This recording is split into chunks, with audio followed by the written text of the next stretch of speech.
So it's like, I already fixed it. we already got one people. I said, Henry, how much do you want? So I got a pen. Right. I said, you can't do the whole.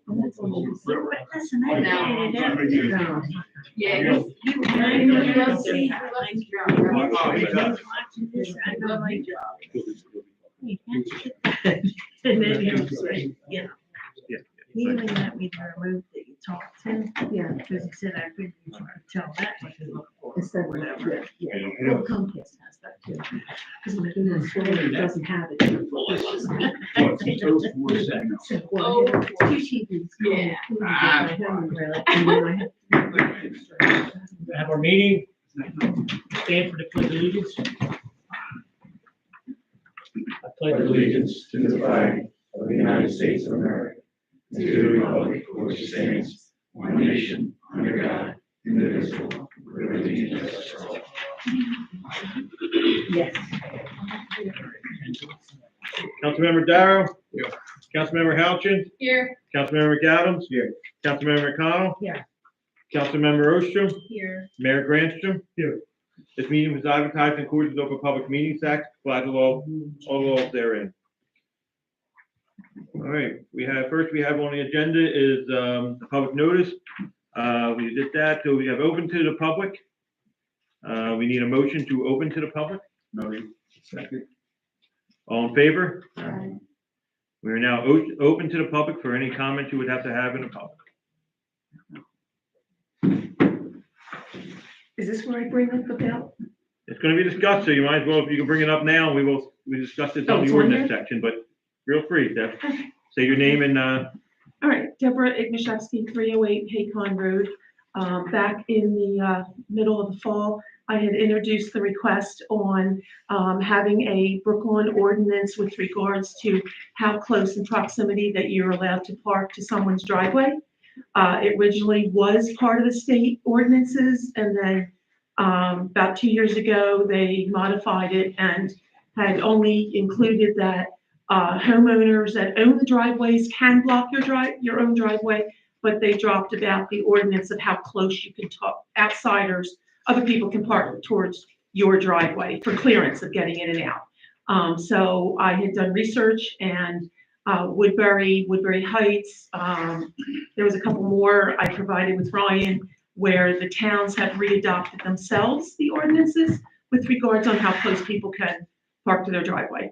And I actually had the situation yesterday when I came home, and so I was on my own driveway, and a person for school was literally at the edge of my driveway with my big SUV. I literally almost could not park into my driveway without hitting the person that was encroaching my driveway. So I'm just, seeing that we bring this back and see what everybody thinks about it. anybody else from the public? None noted. I need a motion to close to the public. Motion. Second, I'll second it. all in favor? Aye. All right, so this is our first work session that we've had in a while. So how it's gonna work is, usually how it works is we can view all the ordinances and resolutions beforehand. But instead, we're just gonna have discussions on each one. If you have questions on it, this is what will be the time to do that. And then, also we have some items to discuss at the end of this, and there is a work session, executive session tonight too also. So we could just stay on topic. If we find it go a little faster. If you have questions, some of these are routine. If you have questions, just feel free to ask them, and we'll go through item to item, and we can discuss anything that you have. But some of the things that are in here, the two ordinances, right now we have ordinances. The ordinances that are going to be on the next agenda, it's definitely the COLA ordinance and the salary ordinance. The COLA ordinance is a cost of living adjustment ordinance that's standard in the town, in all towns. They pass it every single town passes it. It adds a percentage to your what you can appropriate for your budget. So you can only do 2.5% of your budget, but you can go up to 3.5% if they pass a COLA ordinance at the state level. So we add another 1% to the appropriations cap which would make it 3.5%. So it gives more wiggle room in making our budgetary decisions. So the standard thing we do every year, it's been going up 1% every year. Sometimes it might only be a 0.5% they would allow you to go up, but this year it was on the full 1%. So if you want to make sure if anybody has any questions on that. And then the next one is the salary ordinance. The salary ordinance is what we pass every year. We put ranges in there because we passed it at the beginning of the year. So when you do make decisions on salaries, if you can make decisions, there's a range in there for the person to make the decision. A lot of the salaries are contractual, like the public works, administration, police, they're all set contractual in there. Some of the part-timers, which we can bring up in 2 seconds, will be affected in there. So one thing I did not know, we did have a discussion on what the raises for the crossing guards were going to be. I don't know who was in charge of that. Do we have a consensus of what that exact amount is going to be? Is it $20 per hour? I don't know. I I heard. was never told. Yeah, why? I don't know who handled it. I was supposed to, I think we were 2 of the 3 on there, the third for you, Trish, third Yeah, one. Tricia, it was John, was it not John? No, that was at I the don't bottom. No. Yeah, Yes, I have no I idea have who no handled clue it. either. Okay, It was discussed, well, that's what I'm asking. in So, a meeting, that, now, I believe Trish was on. And at that point, I think, it was actually discussions before we had made our appointments. So we didn't know who, so council discussed it, we had a discussion on it, all of us. And the consensus, as far as I was concerned and happy with it, was $20. Now, it's a split day. And I don't know how you figure, is it 2 hours in the morning? It's an hour in the morning, an hour in the afternoon. It's really 45 minutes, but it's an hour. So it's an hour. So, Cass, you could be the speaker here. What is the wage now? $16 an hour.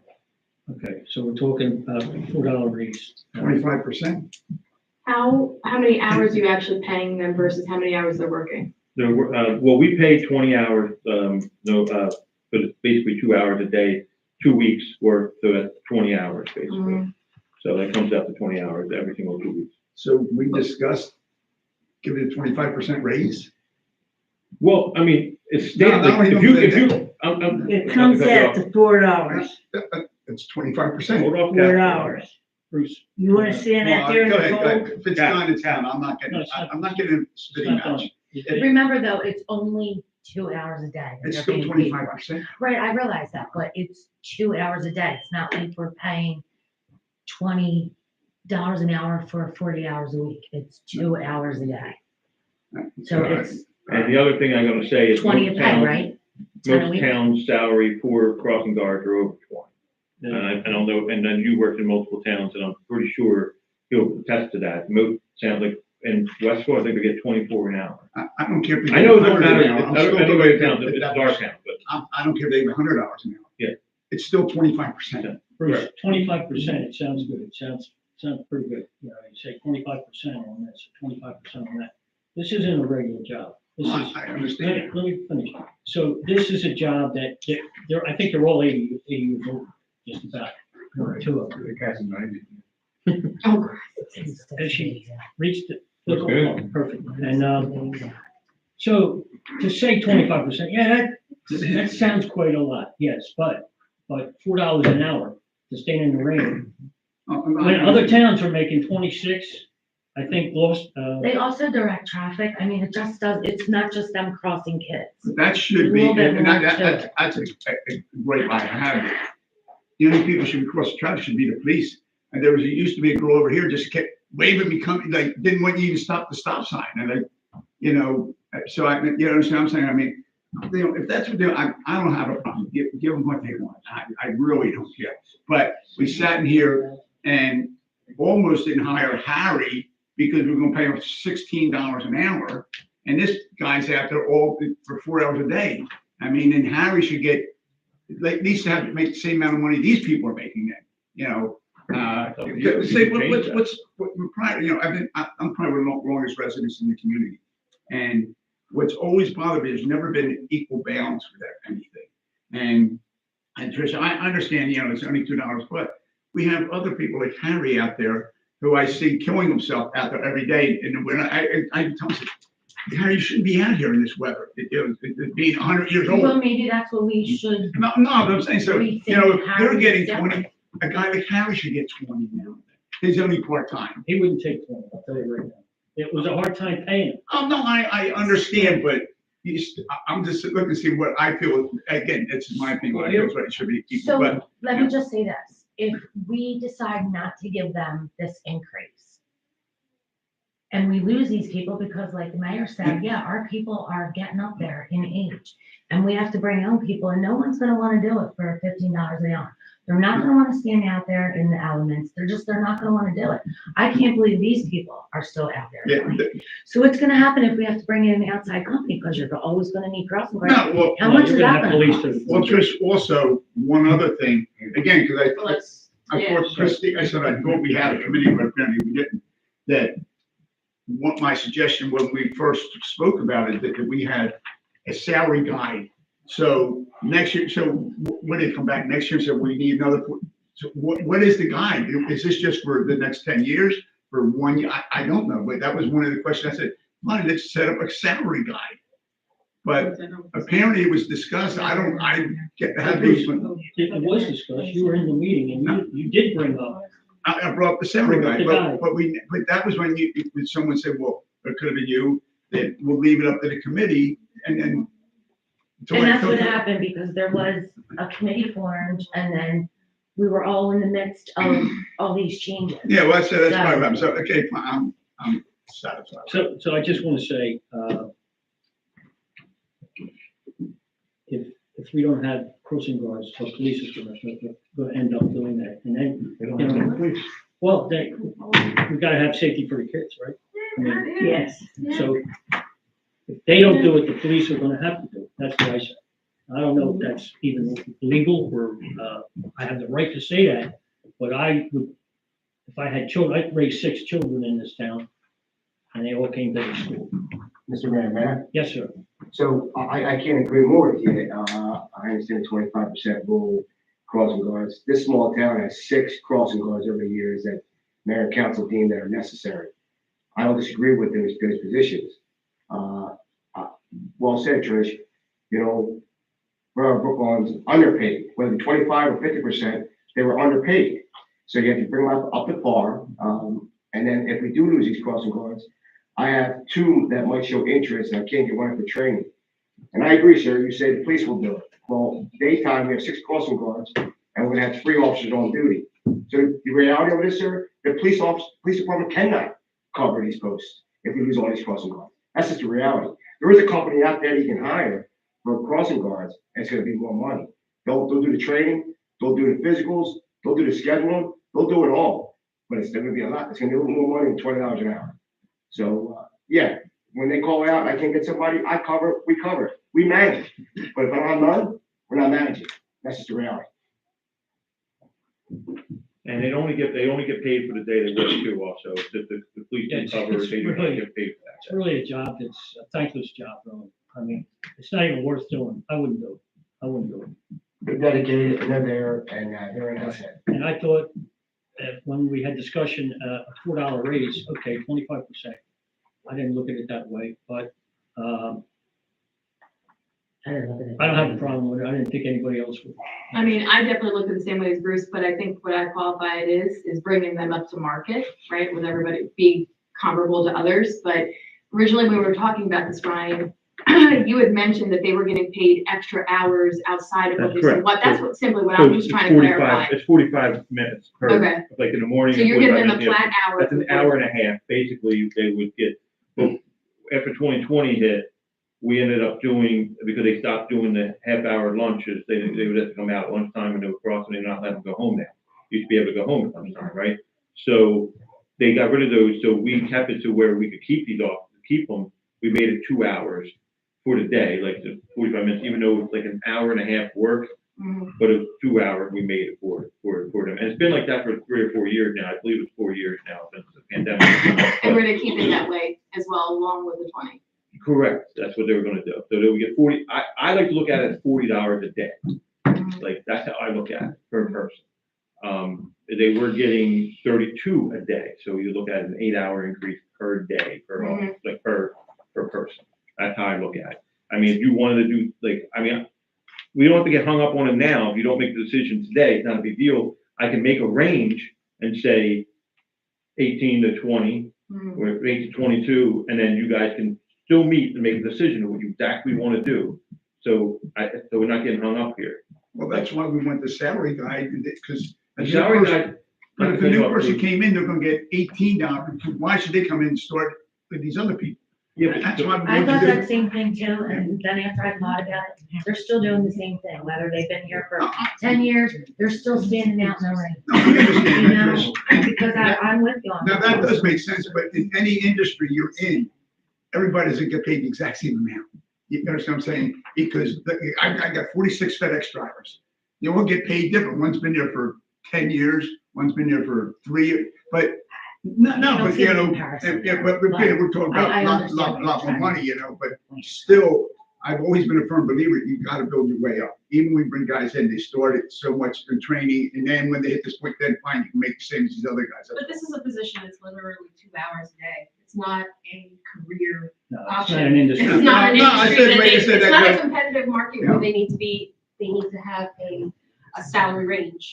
These are people who have lived within our community for years and who probably have put tons more, And I think too, into our community. because normally that would fall under the police committee, but that's why the mayor made a personnel committee, correct? And aren't these talks Yeah. coming through there, which I believe is, But technically, that wouldn't have kicked into our real, our real. So, Ryan, can we just send this back to the committee? The committee can talk about it, bring back what they Yeah, want. but in the salary, we're gonna put it in, thing, I'm gonna put a range in. Okay. But you can still have salary guys, if you wanna change it and say, okay, your first year is gonna be this amount, and second year is gonna be this amount. Well, and that's then steps. after 3 years, it's this amount. That's fine if you wanna do that, but let's put it, that's why I said, you don't make a decision tonight, I can put a range in the salary ordinance. That sounds, I'm just letting you know, that's what I have in there. that's fine. And the committee will meet. And just let me remind council members, I mean, I know I'm new to this, but you all are entitled to your vote. You can vote any way you Oh, no, want. you're So right. for example, if you're not satisfied and the ordinance is on the table, you can vote no. Right. That's what I said. So Exactly. My that's okay. opinion. I mean, and every council member is entitled to his or her own opinion, so. I think I like that idea. I'd like to move ahead with it tonight. Okay. I would like to put it to rest, put it to a vote, give them the $4 and vote on it. And if you don't want to do it, No, we're not and really. it doesn't pass, then we'll go to the next level. And I hope they're there tomorrow. We could make a motion to say, pay crossing guards $20 an hour. Somebody's gotta make a motion, and there has to be a second, then you can vote on it. If nobody, we that were able to motion, take action you're not tonight. voting on it tonight. No, but I we didn't talked ask. about it to say that Yes, we yes. would. Is that That so? would be the motion, right? Yeah, we can't. You would need a motion to, I'm saying, we could not. Well, you're not introducing the ordinance tonight. you're not introducing the ordinance, but they can make a motion to authorize that pay, but the ordinance Sure. would authorize the whole thing. That's what they're trying to do. Okay, that's fine. Can You we can do do that? that. Yes. Then, right now? It's up to you, but the ordinance is gonna be on the agenda next meeting anyway. I mean, it's not necessary to do that, right? That's what I'm saying, it's not necessary. But it's Well, up to like, you. just tomorrow, we may not have, you know. So my take on it would be, and I think that this is the way that we should go. I think we should open at 20, and I think we should have a range based on top of that. So I would make the motion that, all crossing guards go for $20 an hour, and we establish like a tenure-based, Salary guide. salary guide, but minimum opening would be $20. I would make that motion. Yeah, I don't think, Okay, well, you made a motion. on We the have a floor. second? You got, you need a second. Second, I'll second. All right, so, any questions on the motion? All right, so, Councilperson McConnell, Yes. Councilperson Flatworthy, Yes. Councilperson Alchin, Yes. Councilperson Ostrom, Yes. Councilperson Darrow, Yes. Council President McAdams. Yes. I keep forgetting I have to do him last, so it's going well. So that carries, that we'll have that on the agenda. I'll put the little range in there just for tenured and change the salary ordinance a little bit, adjusted for salary guide a little bit to, folks moving forward on it. And you can determine what that's gonna be down the road and stuff like that. Any other questions on the salary ordinance that anybody has on what we currently have on the salary ordinance? All right, so we're gonna move on to the next one, the water sewer increase. So we got the new water plant getting ready to be completed and everything like that, and I suggested that we do a minimal increase in the baseline of it, $2 for water and $1 for sewer for this year. We'll go from 160, I think it's a quarter, to 163. That's my suggestion. You don't have to do any of it. You can keep it the way it is and see what we get from Solvay. But like I said, I would like to increase a little bit because we do have some interest payments and payments that we have to pay for. I think it's only very nominal. I think it's like 8,400. I think it will generate for the town total for the water side. So it's not like a huge jump, but at least it helps us with some of the fees that were coming. Because we've got to remember the chemicals are going to cost more once we do this. So I would like to start getting a little bit of a base in there. What you recommend here, why do you recommend it? Because we have increases in the water department now, and we haven't raised it in, I think, 4 years, 5 years. Yeah, correct. Mike, go ahead. Council, don't mind if I touch base on this real quick. With the NJDP kind of oversees the water and sewer facilities with the distribution and maintenance of that stuff. Along with having said that, required replacements of valves and piping and different things must occur on a regular basis. Whether you want to, if you have the money or not, they have that. Chemical is going to go up. The chemicals are going to go up. It's just the way it is.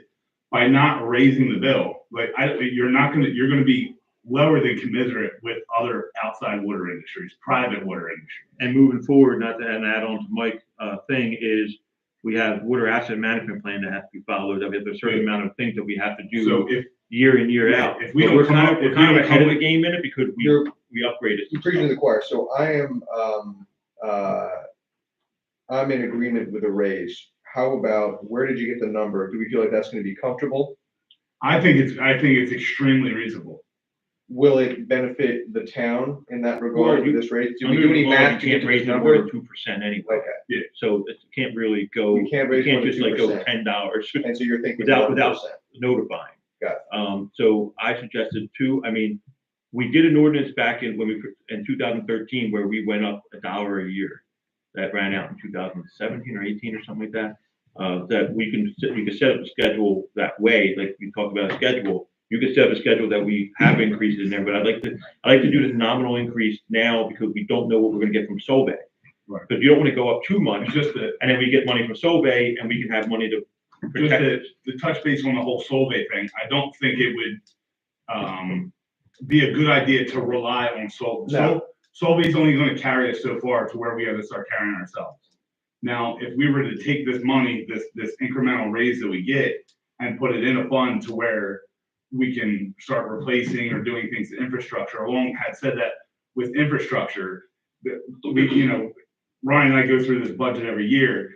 More things come up. We have a massive 16 kilowatt generator that needs to be replaced, 62,000. Well, we didn't have that 7 years ago because it didn't need to be done. We're reaching the point where these larger items need to be taken care of. So you had mentioned 1%, and that would be $8,000 to the kitty. It would add about $8,000. You got to remember, when we borrow $60,000 or $70,000, you only have to pay a certain percentage of that a year because you break it out. You only have to pay a certain amount of principal every year, and it's self-liquidating. So we have a plan, but but you do not. Right now, we're losing money in the surplus a little bit. That's why we're raising it. I'd like to stay equal. Right now, we have good surplus in there right now, but like we're losing a little. We lost about $6,000 this year. That's why I wanted to make sure we cover that. So because we're increasing our chemicals are being all the extra costs are going up. So if we can keep it even, I'm happy because you have a wiggle room of about $150,000 in surplus in there. So and we replenish it. Like we used 40 last year, we're back up to 90 again. Like we're close. We lost like $8,000, I think it was around about $6,000. And one of our expenditures this year is the painting of our recycling tank, which has to be done by a custom painter. You can't just slap paint on, so it's gotta be bead blasted, sanded, primed, and painted. I got 2 quotes on that coming right around $16,000. So, and that has to. That has to be done. Has to be done. Now, that would be done hopefully inside of our budget, not going outside the budget. So I just think it's a nominal increase. I mean, we can definitely go up more if you want, but I just think, let's see what this gets us for this year, and then if we need to adjust, we can adjust again next year. That's how I look at it. And sometimes it's easier just to do an incremental versus one Yeah. big lump sum, I- 2 years, 2, 3 years Yeah, down the line. I'm comfortable with this, what do you guys think? 1%?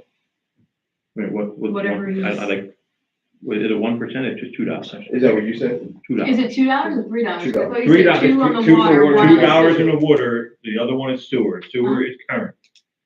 That goes to the current fund. That does not go to the thing, and then it helps out the current fund a little bit.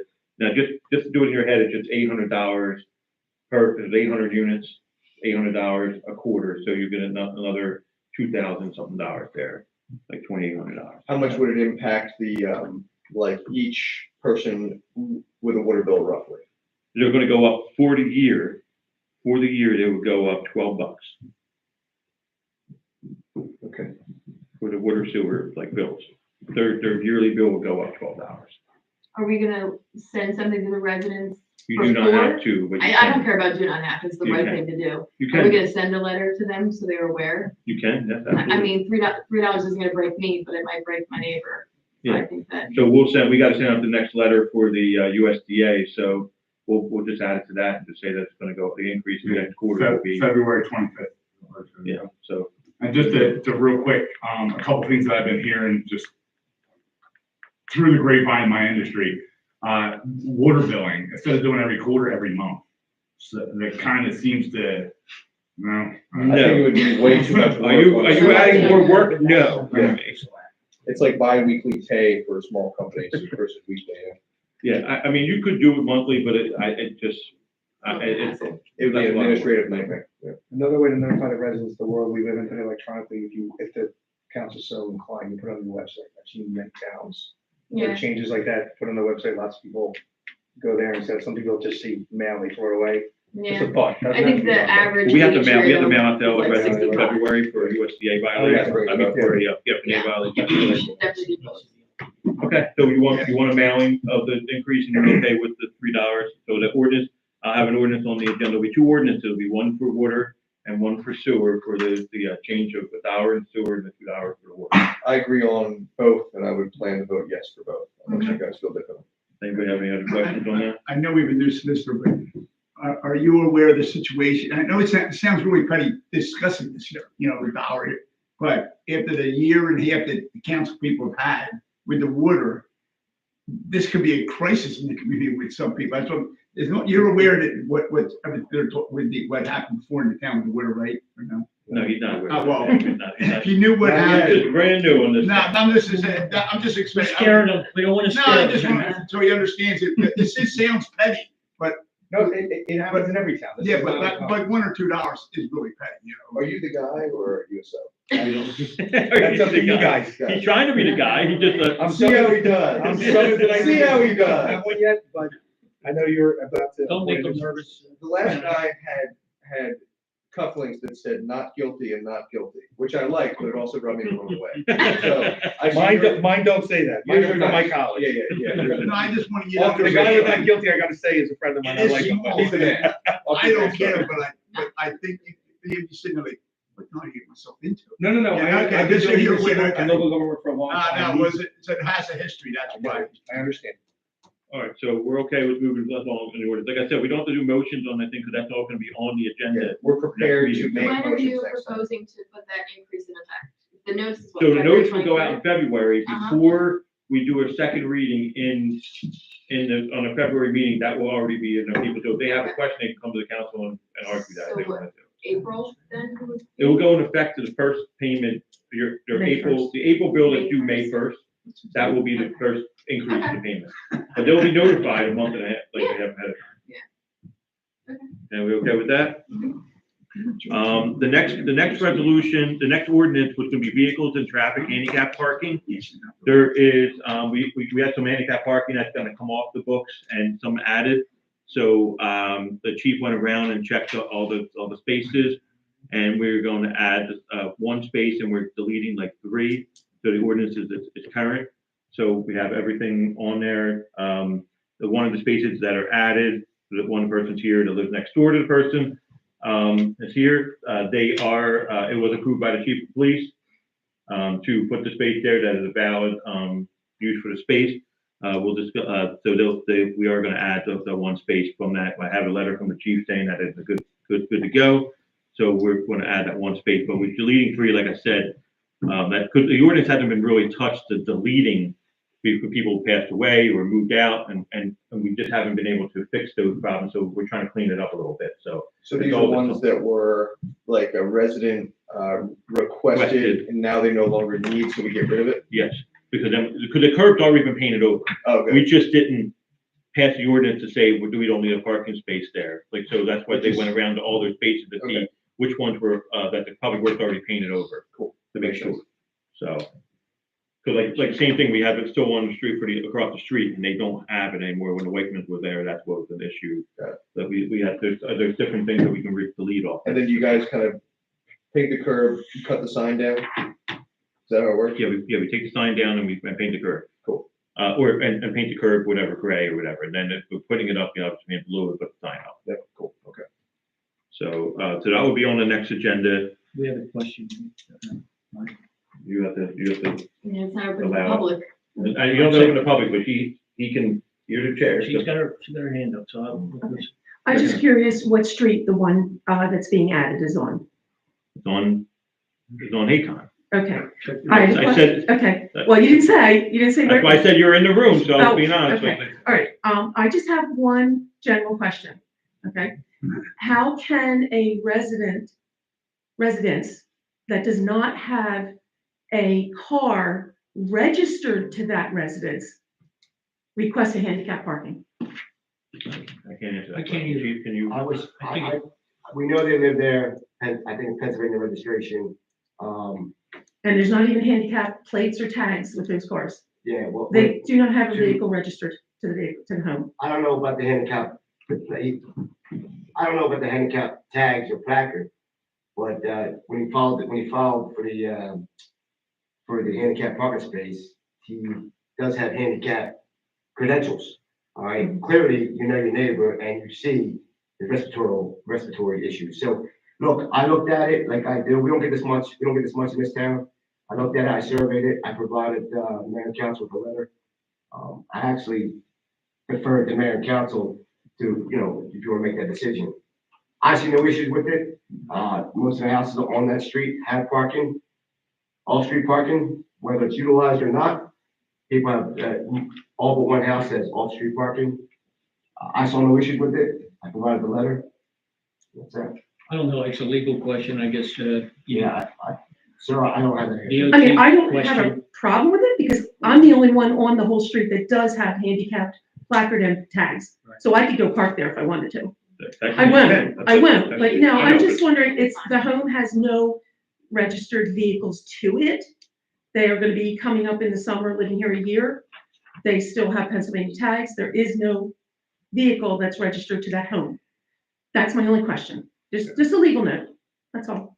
And I'm not gonna speak for That's splitting for hairs, solicitor. yeah, I don't I'm know. not gonna speak for the solicitor, but any handicapped person can park there. It's not strictly for that Correct. homeowner. I know Correct. how we're passing it is for the homeowner, but it's for anybody that's handicapped that's in that area is allowed to park there. And That's absolutely right. If the chief has recommended it and it's a policy decision for council, I'm, without looking at the state statute, I don't think it has to be registered though. Because a lot of times, think about it, if you lease a vehicle, the owner is not, of the vehicle is the bank. It's the Right. finance company, not the person who lives there. So if the chief's done this Well, investigation. the tags belong to the home. Because if you lease a vehicle, you still have your own tags on. I get it, I understand. Placard, you mean? No, tags. When you lease a vehicle, it's still your own registration with tags. You're still responsible for it. Temporary.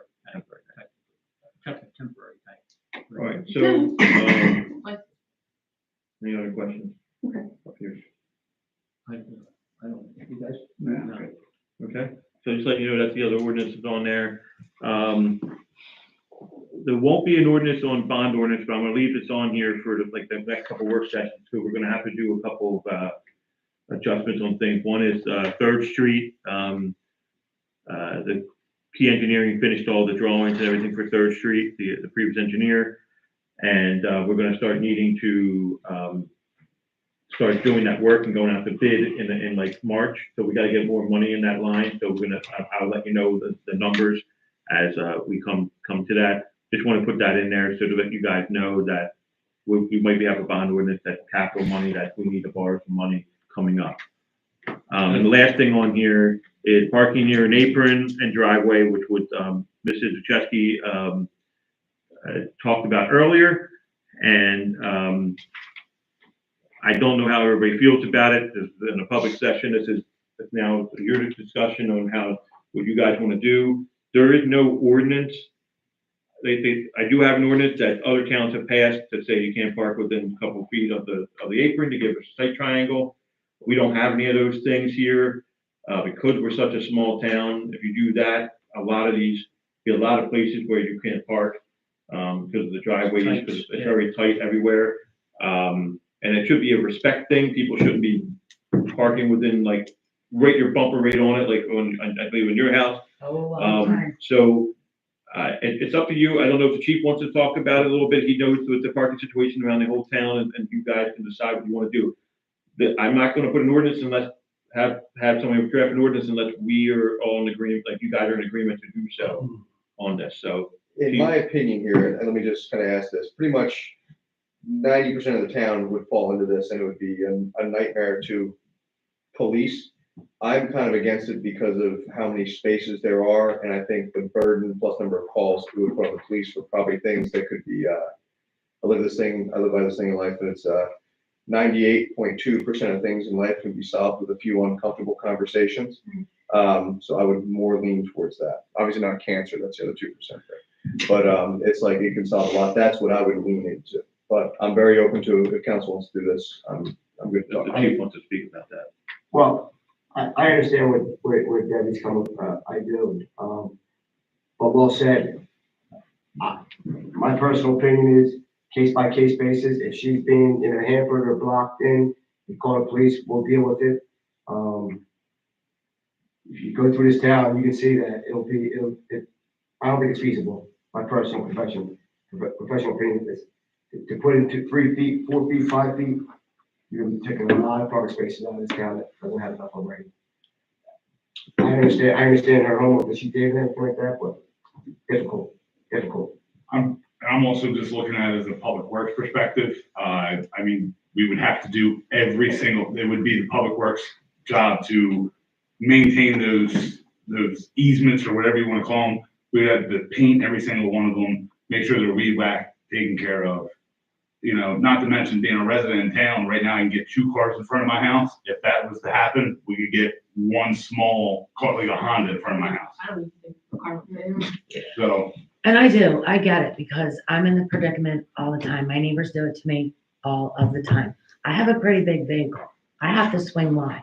I don't even call you guys, because if I did, I would be calling you all the time. So I get it, but also, if we were to do something like that, it would take so much parking away. But I'm just Already asking for a split, case-by-case basis, because when you're gonna have someone try to fight you, right, so I have to call the police, they're there, then that person says, where's the ordinance that says I can't park on her driveway? Where he has nothing to go back on, that yes, Right. we can enforce it when necessary. So I'm not saying to go paint the whole town, I'm not saying to make all these problems, but there needs to be something on a case-by-case basis, okay? That if I have to call the police, that he has a basis that he can go back and say, yes, we do have it, there is a right to enforce it, we're enforcing it now, because I'm the homeowner making the request. Okay, but otherwise he has nothing that's enforceable, because we do have people, show me the ordinance, I'm gonna do what I want, till you show me I can't. No, I understand that. And that's basically the help I need. Case by case basis, no doubt. and I'm rusty on my Title 39, no doubt, but, you know, there's stuff on the books, impeding traffic and flow of traffic, stuff like that, that if it's unreasonable, we can get results that way. So might not be an ordinance, but a state statute might cover it. I know not the But we fee, checked the not the state fee, ordinance and but it's not the not. fee, not the verbiage you're looking for. But again, my Title 39 was covering the traffic laws in the area, it's rusty, but, impeding the flow of traffic, that could very well fit. Now, if somebody's like, you know, right up on your driveway apron, it's conversation need to be had. And like Councilman said, uncomfortable conversations tend to get proper results. And by all means, if this happens to you, call. You have my number. Give me a call. We have a conversation. I'll walk over there. I just think, I don't know, you can't have it outside of just calling the police case by case basis.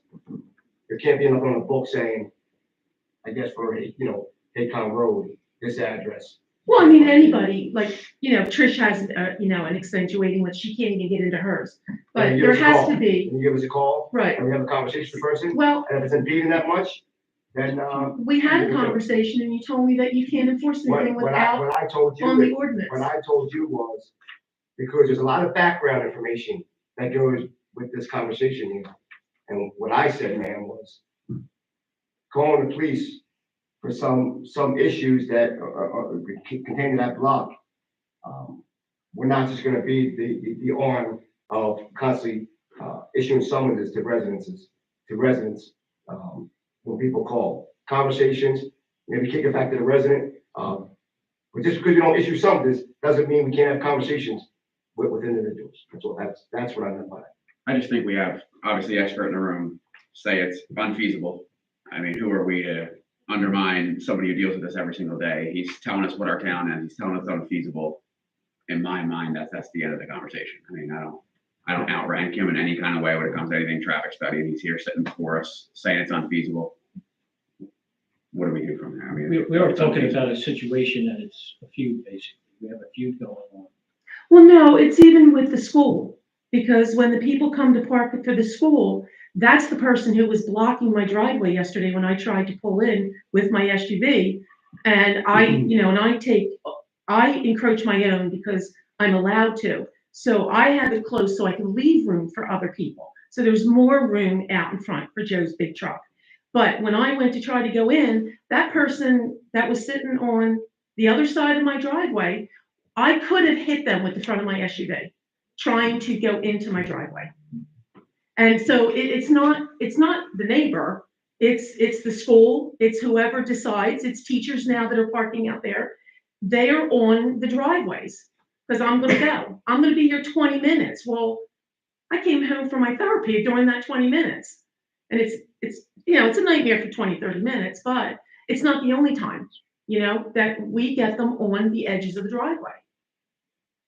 And they're blocking also now the new driveway. Normally, we have a policeman out front. don't we? We're there, sir.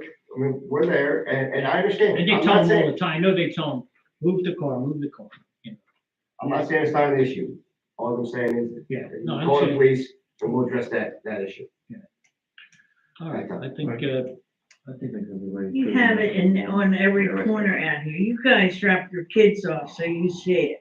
Yeah. You know it. So for them, it would be a nightmare. Ready to move on, or, yep, are we good on that? yeah, let's move on. All right, so the resolution, I put all the resolutions that are so far on the agenda. Is there any resolutions that you want me to explain or anything, or do you want me to just read them off and just say which one they're about? I don't know how you want to approach this, you know. You can touch on like the shared service. Yeah, I can do that when I get to that point. Just to yeah. get a little history. Yeah. So basically the temporary budget is just increasing what we've already increased in the temporary budget as a rework. Just gives us until another 25% of the budget for the prior year. So it gives me about 50% of the budget that I can start charging again without going over, so we don't get in trouble with the auditors and stuff like that while we're waiting to get the budget. The approval, the payment of bills, just paying the bills at the council meeting. Authorization and appointment of class 3, we have to do every year. We have to appoint the SRO. I forgot to put that in oversight. I forgot to put that on the agenda for the reorg. The next 3 are all raffle licenses with the the American Legion, that we have all standard, authorization transfers between appropriation reserves. So we overextended some lines in the budget in the current year for last year. So we're allowed to move some money, that kind of like how we had transfers of some money from last year into lines. I can move some of the appropriation reserve of one line to another line, because when it comes to the end of the year, because you can't go inside a cap, outside a cap. But once the year is over, there's no inside and outside. So I get all that extra money that we didn't spend outside a cap, I can move back into the cap to pay some of the bills that we had not paid last year. So that, it's everything, we didn't overextend the budget or anything like that. It's just, this will be, that's a transfer that we'll be able to, I'll be able to transfer some money. We overextended just the OE line for admin, I believe, by like $1,000. So I've got to transfer some money into that line in the next meeting. That's all it is. It's standard. You can do it for the first 3 months of the year. It's by state law. So we haven't done that. I don't think I've ever done that. It's the first time I ever had to do that. So that's what that is. Authorizing the tax assessor to file, stipulate, settle both regular and added omitted. It's basically just everything that came through the assessor. It closes out his file for the prior year and starts his new year and stuff. It's standard. We have this every single February. The shared service agreement. So we have 3 shared service agreements. They're actually in your Google Drive. There's 2 of them for Mark Laggy. One is for, they're both for electrical subcode.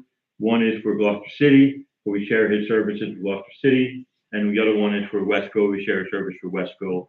The Westville one is a renewal.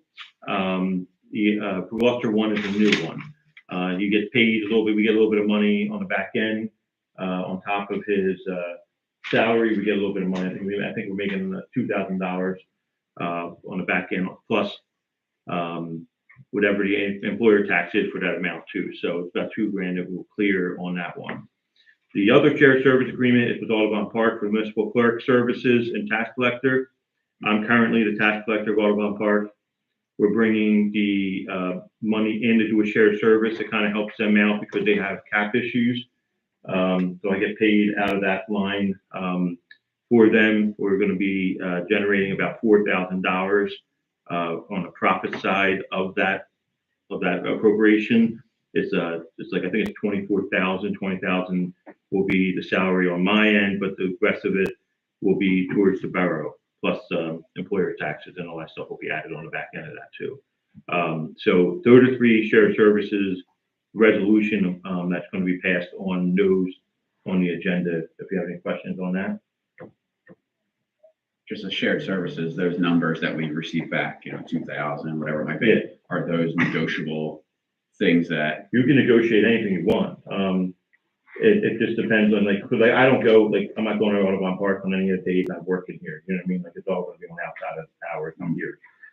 So it really doesn't really matter. Like Westville, I work both towns anytime during the day, every day. You know what I mean? So this is more like I've already had a tax collector services for them before.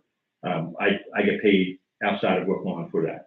I'm now bringing it back over here, plus with our municipal clerk duties and stuff like that. So it just makes it easier because they have tremendous cap issues over there. Meaning they can't anything that goes in cap, they can't raise taxes over there because they're a very, very small town and they have an association tax. They're paid by one association. But you can negotiate anything you want. They don't have approval, got to be done by you first, then submitted to Audubon Park, and if they agree to it, they agree to it. They don't, they don't.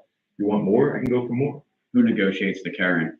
I did. You do. But I don't because I was trying to be fair. But if you want to go more, I'll go more. If not, I can do it. It doesn't hurt. No, I'm just curious as to. I negotiated it because what happens is most like Mark, he negotiated himself at Gloucester City, and then Gloucester City's administrator, Chief Morrell, called me up and said, we want to hire Mark Laggy over here. So could you do a shared service agreement for us? That's how it works, basically. So it's whoever owns that contract to that person, and they can shop themselves. Yes, he shot himself. Like Mark went out and got the job. He's like, okay, well, we're going to bring it over to here. Same thing. I'm already working there, but they wanted me to add something else. So I got that. And they said, what will you do for us here? So that's how it works out. But you still get to choose how you want it. You don't have to accept the agreement. You don't have to at all. Because then even if you don't, I can still go work for them outside the cap and what'll be in cap for them. I'm just trying to save them money. Is that every year, just a yearly thing or? This is a 3-year contract. The electrical services the electrical subcode has to follow the guidelines of their appointments. Their appointments are 4 years, so they're gonna be a 4-year appointment to the 4-year appointment for, I believe so. So they have to be a 4-year appointment thing. I have to adjust this air service. I know I got it wrong. But it goes by the appointment, whatever the years are. That's how, and municipal clerks are usually appointed and tax collectors are usually appointed at 3-year basis. So that's what you usually adjust it off of. That's how you base it on the years. And you could be breaking up at any time. It doesn't mean that next year you'd be like, no, I don't want this agreement anymore. It doesn't benefit Brooklawn in any way. You can actually say we're done with the agreement. You can actually put in a letter, not something that's holding you to your feet to the fire type of thing. Usually, every shared service agreement has a termination clause in it. So Yeah. you have to give the other town notice, whether it's 30 days, 60 days, 90 days, and then you terminate. And for both works both ways, you're saying termination? You know, they Yes, can quit or you they can get rid of me the same way. And they can do the same thing with Mark. We had shared service last year with Runnymede. Mark said, I'm done with you guys, and actually quit. So, and I had to break the shared service, but I had it all budgeted into our budget, so it's a balancing act. Right. Kind of thing. That's where I said I have some money in the budget. That's money I was talking about. I can move into the inside the cap that I can use. So, so it's appropriated for already.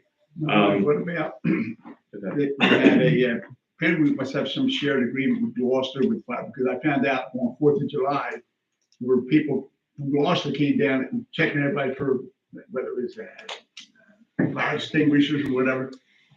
What is that shared agreement? I didn't even know the guy said, well, we can shut these guys down if they don't have problems. But I don't know. No, that's fire official. We don't have a shared agreement with fire official. We hire them. From Gloucester down here, right? No, not Gloucester, from Westville.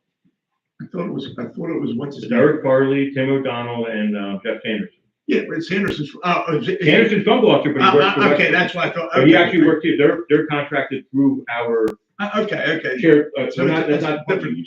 They're not in a shared service. We hired them. There's a resolution passed last year that we hired them. They are our fire official and fire inspector. But do we have to have that on this? No, that's not a shared service. We Okay. hired them directly. Okay. They're not paid, they're Okay, employees of the Borough of Brooklyn. I never. And I gotta tell you, they are exceptional. No, but I know Jeff, that's Tim why I thought he was O'Donnell. closer. I didn't know he was West, okay. They're already the inspector. Tim O'Donnell's your fire official. Right. And then you have 2 inspectors on the back end. Okay. So but the fire official is Tim O'Donnell though. He's gotten us, I think, almost $15,000 since he took over.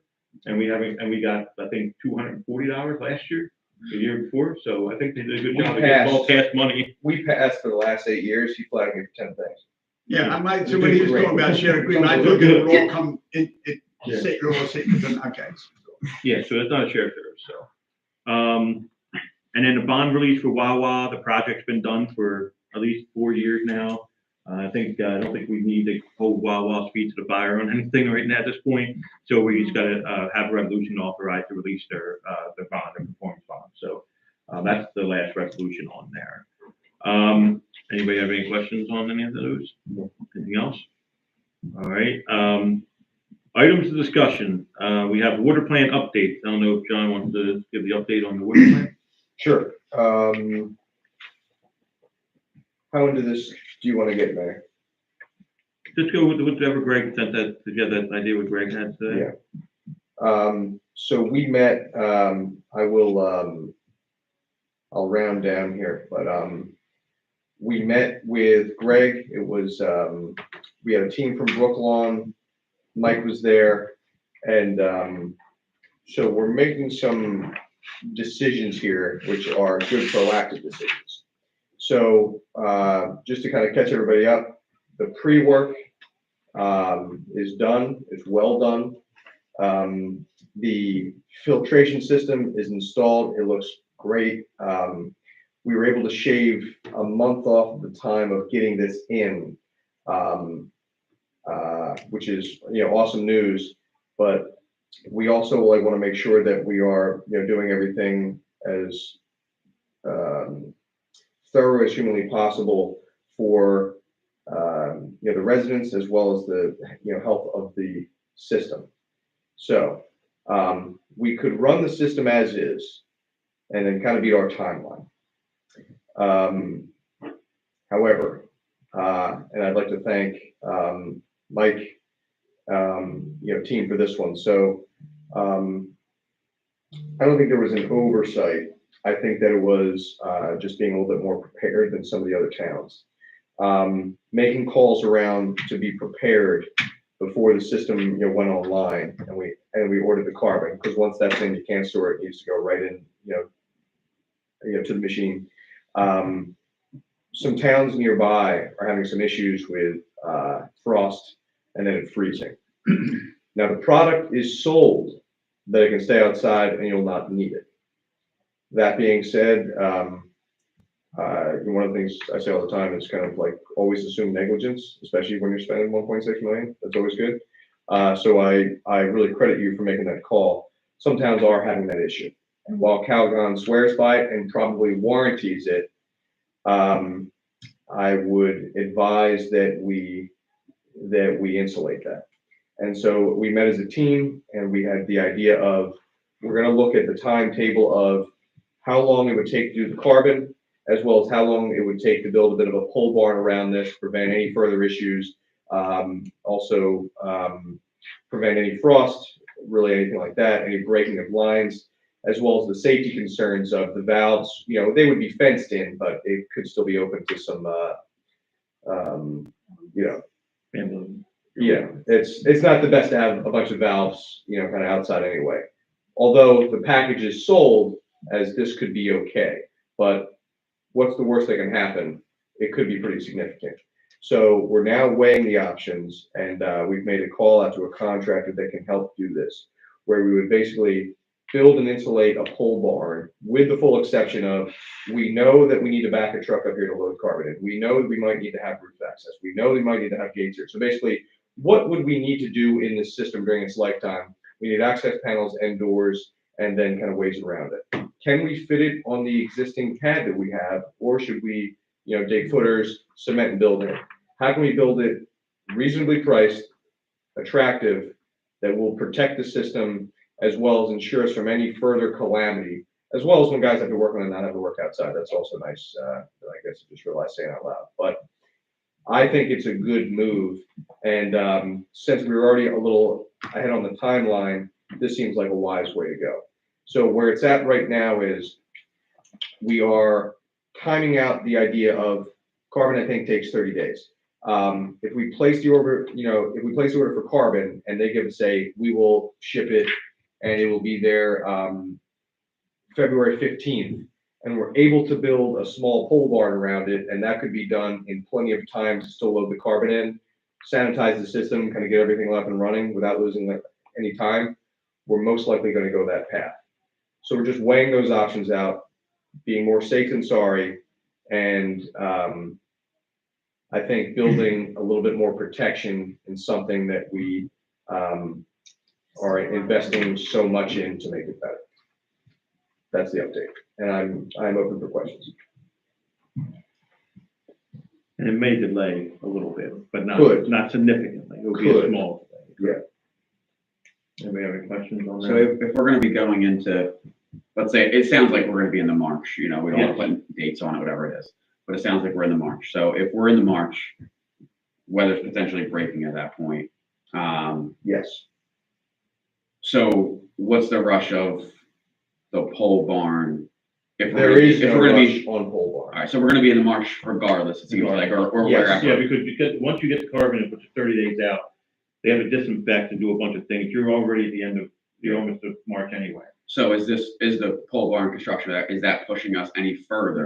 No. The idea is if it does, try to get in the same contract. Yeah, if you can do this, it's in the same contract and it can be done early and before the carbon ever arrives without pushing any carbon out. That's the idea.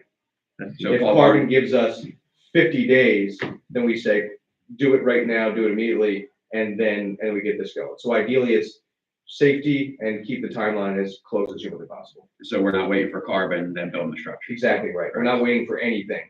Basically, no matter what, whatever happens first, we're gonna make it happen.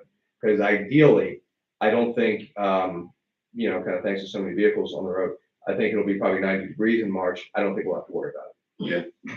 But you don't want to also put a fence up and then we gotta build a pole barn, they're gonna put a $15,000 fence up, and then you gotta put a pole barn up a month later. So we're trying to Yeah, so shorten the ideally, timeline, once this gets up and running, we're ready, we already got the pole yeah, barn. so, yeah, let's get this on order right now with everything that we have. And if this vendor says that I can put this up for you next week, then we say, okay, great, it needs to be done in 15 days tops, get it done, and then we just be all over it. That's it. Yeah, I'm assuming it's outside the bid threshold, so we have to go bid this. What's that process Okay, look so like? if two we're two bidding separate it? ways. So one is, yes, we're gonna probably have to bid outside the threshold, right? So it is outside the threshold, but we still have the 20% contingency under the contract, which is 1.6 million. So the contingency is $320,000. So if we find out it's 100, like we only use 90,000 of the contingency money. So if we go out and find out it's like 95,000, then Latimer, who's our contractor, will allow it, and we get the USDA approval. That's why we're worrying about the timeline. We could get this done pretty quickly, but get it within the contract, because USDA, we're not spending all the money. Like, we're in $1 million now, but at the end of it, I think we're like 60,000 short. But we're trying to say, could this 60,000 that we have left over be towards this pole barn? So we're trying to get in the contract. Now, if that falls through, then the pole barn's not gonna be built until April. There's nothing I can do about it, because I have to bid it out. So we could do two things. One, I would suggest that we authorize the going out to bid at our council meeting, just in case Latimer can't do it in our contract. And that way, we don't waste time, That's smart. and we just go out to bid anyway. When we get the specs, we got the specs, I think Mike's gonna have it pretty soon, probably within this by Friday. Yeah, if I can just touch base. Yeah, I was gonna regarding ask this. you. So kind of hit the ground running on this deal. Like you said, it's not an oversight. There's just some things that we've discussed, and here we are, and we all want to do things right. I should be on a meeting with, one of the, prior contractors that we use other jobs that I'm completely, good with doing anything. Him, Greg, myself, and a gentleman, Keith from we were talking about the doors and windows, and this is what have to go here, here, here. So we could have something by next council meeting for you guys to approve and to go out to bid. Now, in light of that, we made the call to see carbon timeline. That I don't know. I don't know. Greg But Greg said, under Greg the said under the contract. it's 30 days. we had a contract for 30 days with Calvin. My So I opinion would be, we place the order and then we hold Keith's ass to the fire to get the thing going, so we don't lose anything. If we go into, because now if we're looking March, I would have less fear about frost, but I would be open to your opinion on that. My recommendation, I don't want to see us put this in. Yeah. And it not be insulated and not be protected. And forget about me fixing it or whatever. It's not like we've never done that before. But for this system to go up and then go down, because it has the potential to happen. We had a meeting out there not that long ago where an eighth of a mile off the river, it's freezing cold out, Do I welcome global warming sometimes? Yeah, of course. I hope it's 90 in March. I hope it's 90 forever. Yeah. But it's just not the case. The chance of this stuff freezing is a definite possibility. Not to mention the fact that putting this in a pole barn, like I spoke about before, painting this other structure, that stuff's not gonna need to occur. But I've hit the ground running. I already got one quote. We're gonna go a little bit more outside the box, but I think it's something we can pull off. But timeline, I don't think the end of February is gonna be a good timeline. Do you think they would give you a timeline of when they could get materials in and built? If we give them a drawing of exactly what we want, absolutely. How far out do we give them that drawing? I talked to Greg today. I want Greg to not operate on government timelines if possible. I totally agree. And just to touch base, are we using Greg for this pole barn? If we have to go through the contract we're currently in. And don't, I Either think way, Greg can build a pole barn. This is not an either issue. way, what I was So, telling Council President is, we should just authorize, still go what you're doing, but still authorize that we're going out to bid. 100%. And Yeah, that way I can put it in the that's done. paper, and if we don't need to bid it, we don't bid it. But but at least we're not missing time. Yeah. We can go 14 days out, we can get the bid in, we already know the contractors are already, that want to be a bid on it, whether it be Latimer or B&H or whatever.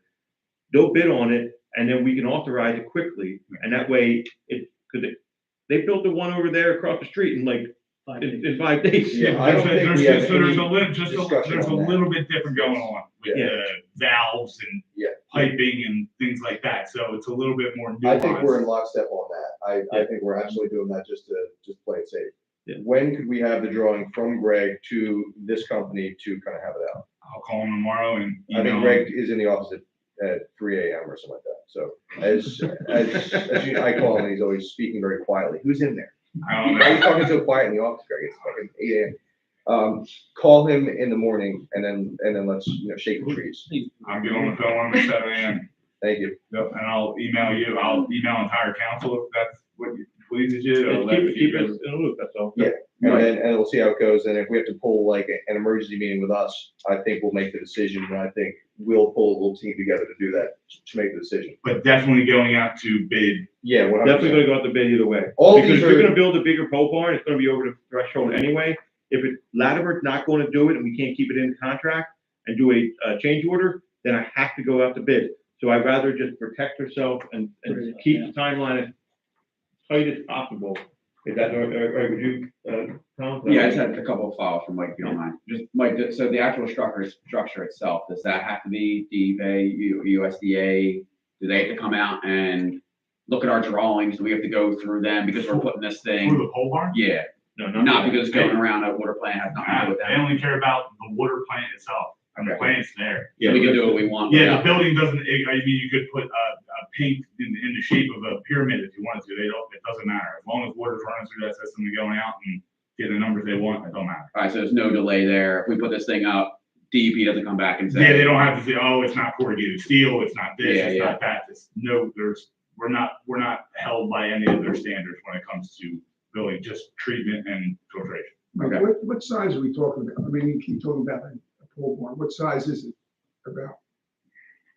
I I mean, guess it has to be 25 feet high or so. no, I'm just curious. That's Yeah, 20 30 by, I would say, 35 feet high. yeah, 30 feet high by 40 feet So it'd wide be by about the 60 size feet pole long. barn we have it back at basically. No, not that long. I wish it was that big, but absolutely, yeah, not even. Maybe two of those bays. That's part of the design that John's talking about from Greg, right? We have underground piping, and I suggested we keep Greg involved in this project and oversee it.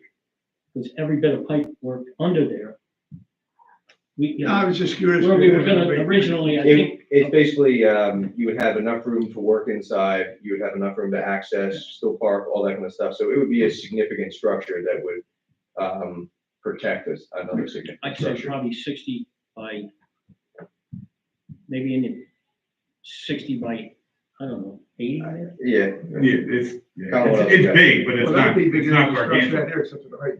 Right, and I will let want to let council know, not only will it protect and insulate from the elements, but also it'll also cut down on maintenance requirements from it being outside, not to mention, security factor.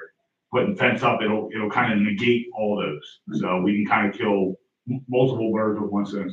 In terms of the contract with Calgon, so we're saying they're guaranteed contract wise 30 days. Yeah. They don't meet that 30 days. What's our recourse? Do we have any recourse from there if they come back and say, listen, we can't do it in 30 days? You said it's contractual. Yeah, as far as the contract legalities, I don't want to say it's out of my wheelhouse, but it's out of my wheelhouse. Sorry, I'd have to council, look- I don't I'd mean have to to look at you. I know you're not, Sorry, I I'd know have to you're look just, at it. you're just here, but I mean, if it's contractual, I would assume that we'd have some recourse. Let's just say we don't have any recourse.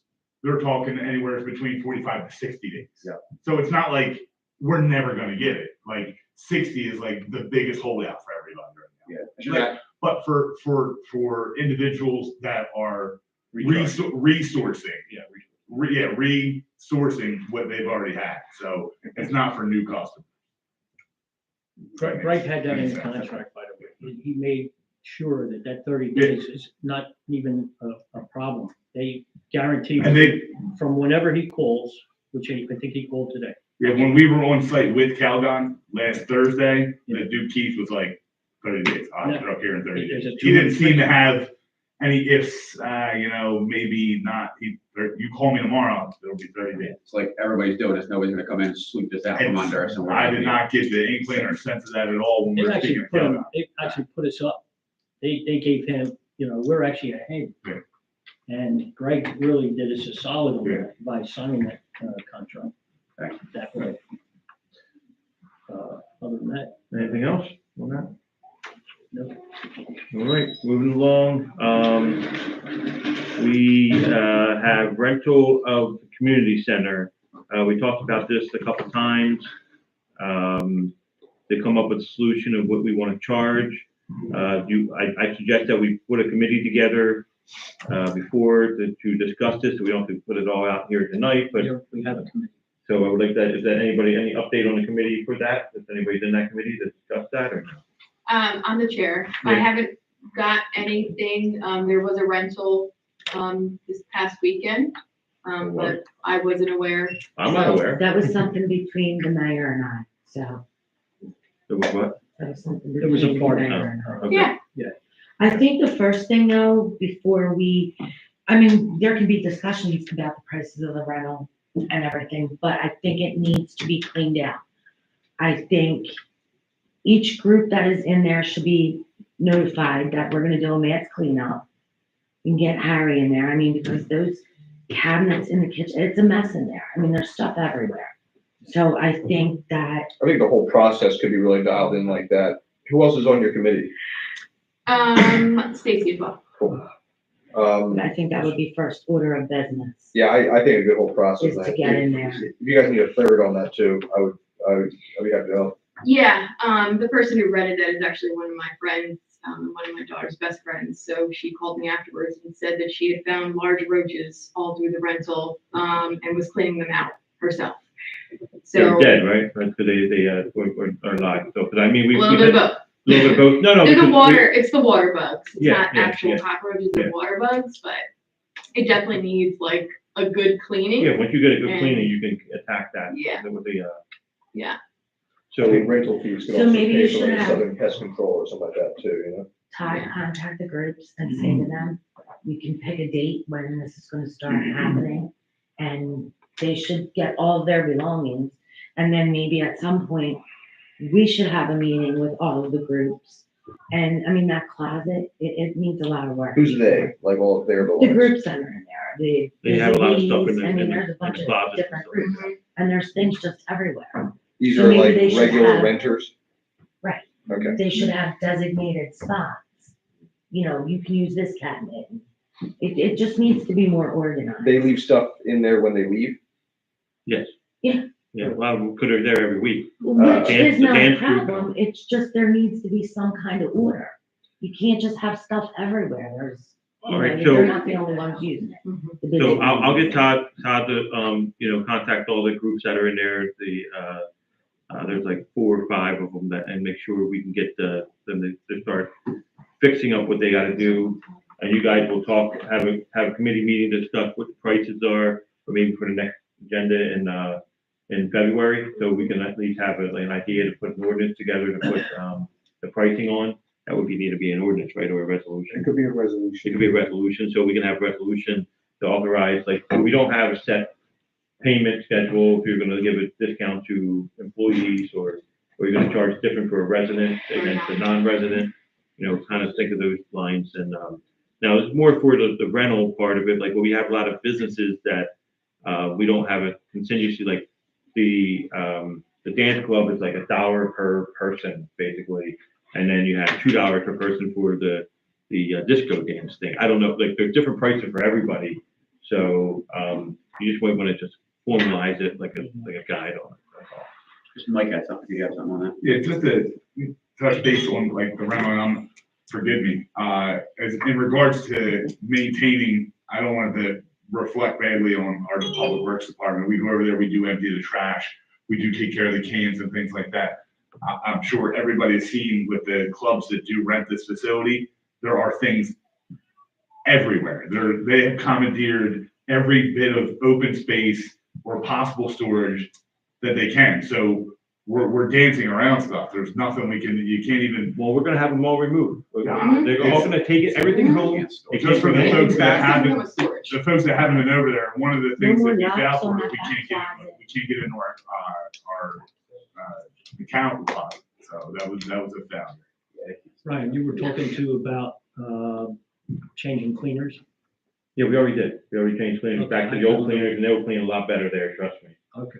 So, they're good cleaners, we like them. And we weren't Christine, using Harry. Also, I wanted to say, And Harry will go in there too. We talked about Harry, but. I know we're gonna Harry stay- would replace Yeah. that and save money or not. Yeah, we wouldn't have saved money.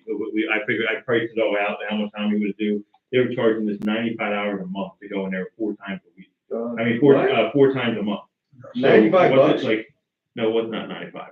$95 a week, I think it came down. That sounds more like it. It's not bad. That's good. Per week. So, cause it's I think it's like, we're saving, we're charging the bring same their own amount of money that products? we were before. What's that? Do they bring their own products? That's what I said. Yeah, they I bring just their don't own think products. save money that way. that could be his job. So, but I priced it out though, that if we did Harry, if we did it for 4 hours, and he had to do it once a week, we would save money, about maybe $15, but what is that really? Or, like, you know what I mean? So, like, if Harry did it in like that time frame, they bring in like 4 or 5 people, and they knock this out in an hour and a half. You know what I mean? So I think but I think Harry should be utilized to support the back end of that. Go in there, maybe we tell him after the events, the day after he goes in those times, to make sure it's straightened up and all that stuff. Even inspects the place, because he's very handy. Is, I love how we make Harry do everything. And he'll say, nobody would ask Harry, nobody asked Harry. Like, He yeah, runs out of work. Harry's got that. If Harry runs for council, I hope I don't run against him. Mayor, you're done. You're done. he said that. I just want to The show you, student has become the I master. just want to show you his work today. Oh, You see this here? Yeah, well, it's, He's 30 feet away from me on the cell phone, but yeah. Well, you gotta, I've got, I got 2015. Piles of stuff there. look, That's what I'm saying. Mike is saying, what is he doing over there? He cut the crossing, people living there. We got him. In the crossing. Yeah. Kids Whatever you need, crossing, I'll call me. right? It's done. Yeah, he's People Whatever you living need, I'll call. in the bushes, you couldn't You want a see it. chainsaw, you can get it. Harry says, I'm gonna get rid I can get whatever you of it. Cut want. them all down. There's piles and piles. Mike said, oh my God, I need a dump truck. Wow, Harry. But anyway, In I regard- would like to, Ryan, I would like to use Harry on a day like today, when it's 22 degrees, to go over there, he can Thanks. straighten up, Yeah. you know. Mhm. I can go over there with them too, because I mean, there's probably even stuff from Girl Scouts going way, way back. And I can't even imagine what's in there. Christine, I think, You We're think gonna there's make a cookies there call. when they were named They got Samoa 15 and days to not get it out, Columbus? and we're gonna put it out They there. were better than. You give a list check first. with John McKinney, because they rent their, see what's comparable, I guess. The firehouse, yeah. In line, and then I like the idea of employee and school, well, schools got the gym and everything like that, but Yeah, employees. they won't use the gym because then they gotta staff it, so they use our community center for events. Yeah. I know this because I volunteer for school. You got him, Mike. Yeah, we don't usually start school for when they do the dance and stuff like that. Yeah. No, Hey, Mayor, real quick, in regards to the rent, just because we've been Public Works been dealing with so long, like I said, there's a massive storage issue over there. If we were to rent this out and we could get that rental money to extend that closet out into that voided space in the back, so we don't have stuff in the bathrooms, in the vestibule, in the coat closets, and in the mechanical room, and just outside in the kitchen, we could possibly use the money for that as well. yeah, look, you know, it's been years, it's just been years and years of people coming in. We used to have baseball meetings there 20 years ago. So, I think, And Trish, if you're gonna go ahead, let me know if you need stuff. We don't know what's in there that's who's what, so. We're gonna let me make the call first. We'll get it out Across there. the street from my house. listen, it's a new time, it's a new day. I think we're doing things we never did here before. I'm excited about it, and, so I'm looking for a couple more Harrys. But, other than that, go ahead, continue. All right, so, maybe we'll get together on that one. So the next thing I have, the CCIA, Camden County Improvement Authority. This goes hand in hand with, Borough Homes and stuff a little bit, but, a couple years ago, like 5 years ago, we've got home dollars, to use to buy homes and fix them up when we had a lot of zombie homes in the community and stuff like that. We would buy the home, we would fix them up, and then we would rent them out we have to rent them out for 15 years minimum and income qualified, low to moderate income qualified unit. We have 5 of them in town.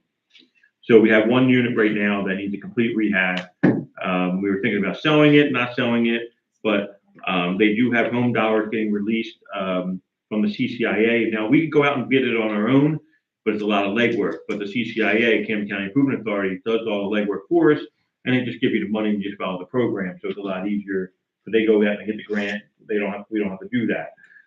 We can submit they do an RFP out for it. We can get up to $100,000 to put towards fixing up the home that needs to be renovated. It becomes an income qualified home. They told me that it'll be 20 years if we get the $100,000 to be income qualified. Obviously, the numbers have changed. It won't be as low as the other one. Because Christine had told me that that's not really the basis of how it works. So we can set up a better number. I do think that I should go out for this. We should do this RFP when it comes out in February to put towards the one property that needs a complete rehab. I have not talked to anybody about that, but we have done in the past instead of having to fund the whole rehab itself. We need architectural plans, and we have our new engineer here that will be able to walk through it. I talked to John about this briefly, about going through this Borough home to get the specs that we would need. We'll go out to bid for it. We have to do the whole process, but it should be coming out in February. The Rob Jabagowski, I think his name is, from Audubon Mayor. He runs the program now, Camden County Food Authority. So I'll keep you all up to date when that comes about. If that's okay with you, Christine, because you are the chair, going for that to try to fix that property up instead of selling it. Yeah, I mean, so it'll help with our fair share requirement of affordable housing. Because we're under by 7 units, so it could help with that. But I should brought a packet for you today of the affordable, it's called AHTF, Affordable Housing Trust Fund. Mm-hmm. It's another grant that can help us, that goes up to $2 million. So it's various, it's dependent upon what you need. I have hundreds of thousands of units that I've been a part of for this. It doesn't cap your rent per se, like how the 5 units we have right now are significantly below market. They aren't even, those are very low income rents. This will be a little bit better, so we could have a higher rent, so we don't get so closed down. And so, yeah, I brought everything today for you, so you could review it to see if it's something that, because at the end of the day, you're gonna have to write this grant, and I can help you, but, a different means to pay for that unit, and then grab another couple affordable units so we can meet the fair share. Fair share. And then what's what's it called? The Affordable Trust Fund? Affordable Housing Trust Fund. Have you ever heard of that, John? HTF is the federal one, but A is your local.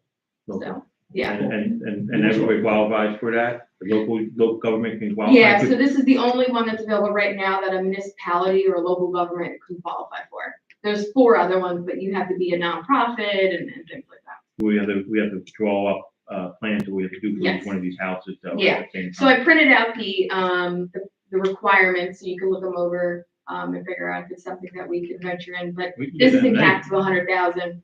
This is a lot more than that, so. Yeah, but you would want to get multiple units to line up Correct. and see if we can do it. Correct. So it's something we could do windows on units that are, failing, and soffits and roofs and things like that. Yeah. And then we can at the same time make them affordable housing and meet that fair share. Fair share. It's an awesome thing, Borough. Is it, Do you think this could be an Al thing and maybe a Mark Laggy thing? Like Mark does the house kind of work and then Al does, kind of sinks his teeth into something like grant writing like that? Yeah, that's something that can be done.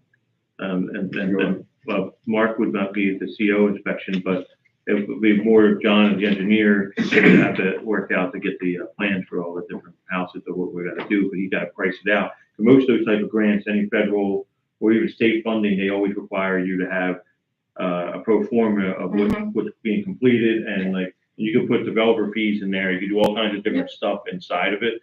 So, but it has to be drawn. It has to be all written out. So, but you have to have a plan. You can't just go in there and say, like when we bought the house before with home dollars, I had to go in, get architectural plans for the property that I was looking to buy for a zombie home to buy to renovate, and then I had to go out and go bid, get the information and all that stuff. So all that's got to be built into the thing. There's advertising. But you gotta break it down to the advertising cost for the bidding, you gotta break it down to all that stuff in there, so. Yeah. I've seen them It's before. not, It's just- it's not a small package Yeah, it's not a to small put package. together. I don't mind putting it together, it's just like, but I What's the think, high end of the money that we could possibly make? They have the maximum million? award is 2 million. I think Yeah. it's worth the time. it's worth the time. Yeah, you can get a you can lot do it done. up to 25 units, so it has to be lower than 25 units. you have The 30. goal is to help the fair shares in these small Fair share in towns. small towns, so. Yeah. We also, we can definitely do down for that, and also, we can also, hire an outside, grant writing company like Triad, that will write that for you, and they work off of like a fee basis, so like, for that might be Yeah, $6,000 or $7,000 to write it, but more than likely they'll get it. yeah, Because they have a success rate of like 60% on stuff, so. yeah. That's interesting. So, but you can do anything we want on that, but I mean, I just want to let everybody know, we're working on, like, I'm gonna work on that. With the home dollar thing, I'm gonna go after that, we can also go after that at the same time. Yeah. How long's that open for? June 30th, 2025 closed, Okay, so. well, let's do it sooner rather than later. Yeah, Could we get out and look at that? Yeah, absolutely. And maybe Christie could meet up with him and see if they can. Yeah, do we draw that Got up? the June.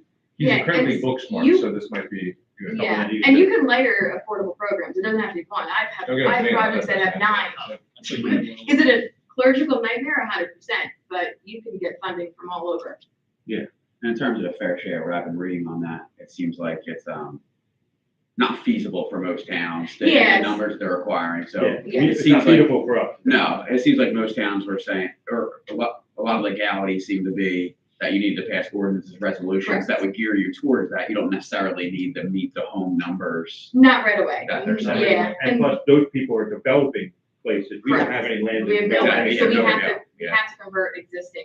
Yeah, I'd actually forwarded you that email because I was asking if that resolution was part of our plan and if the solicitor reviewed it, because you either have to pass a resolution that you agree with it or that you're gonna argue it.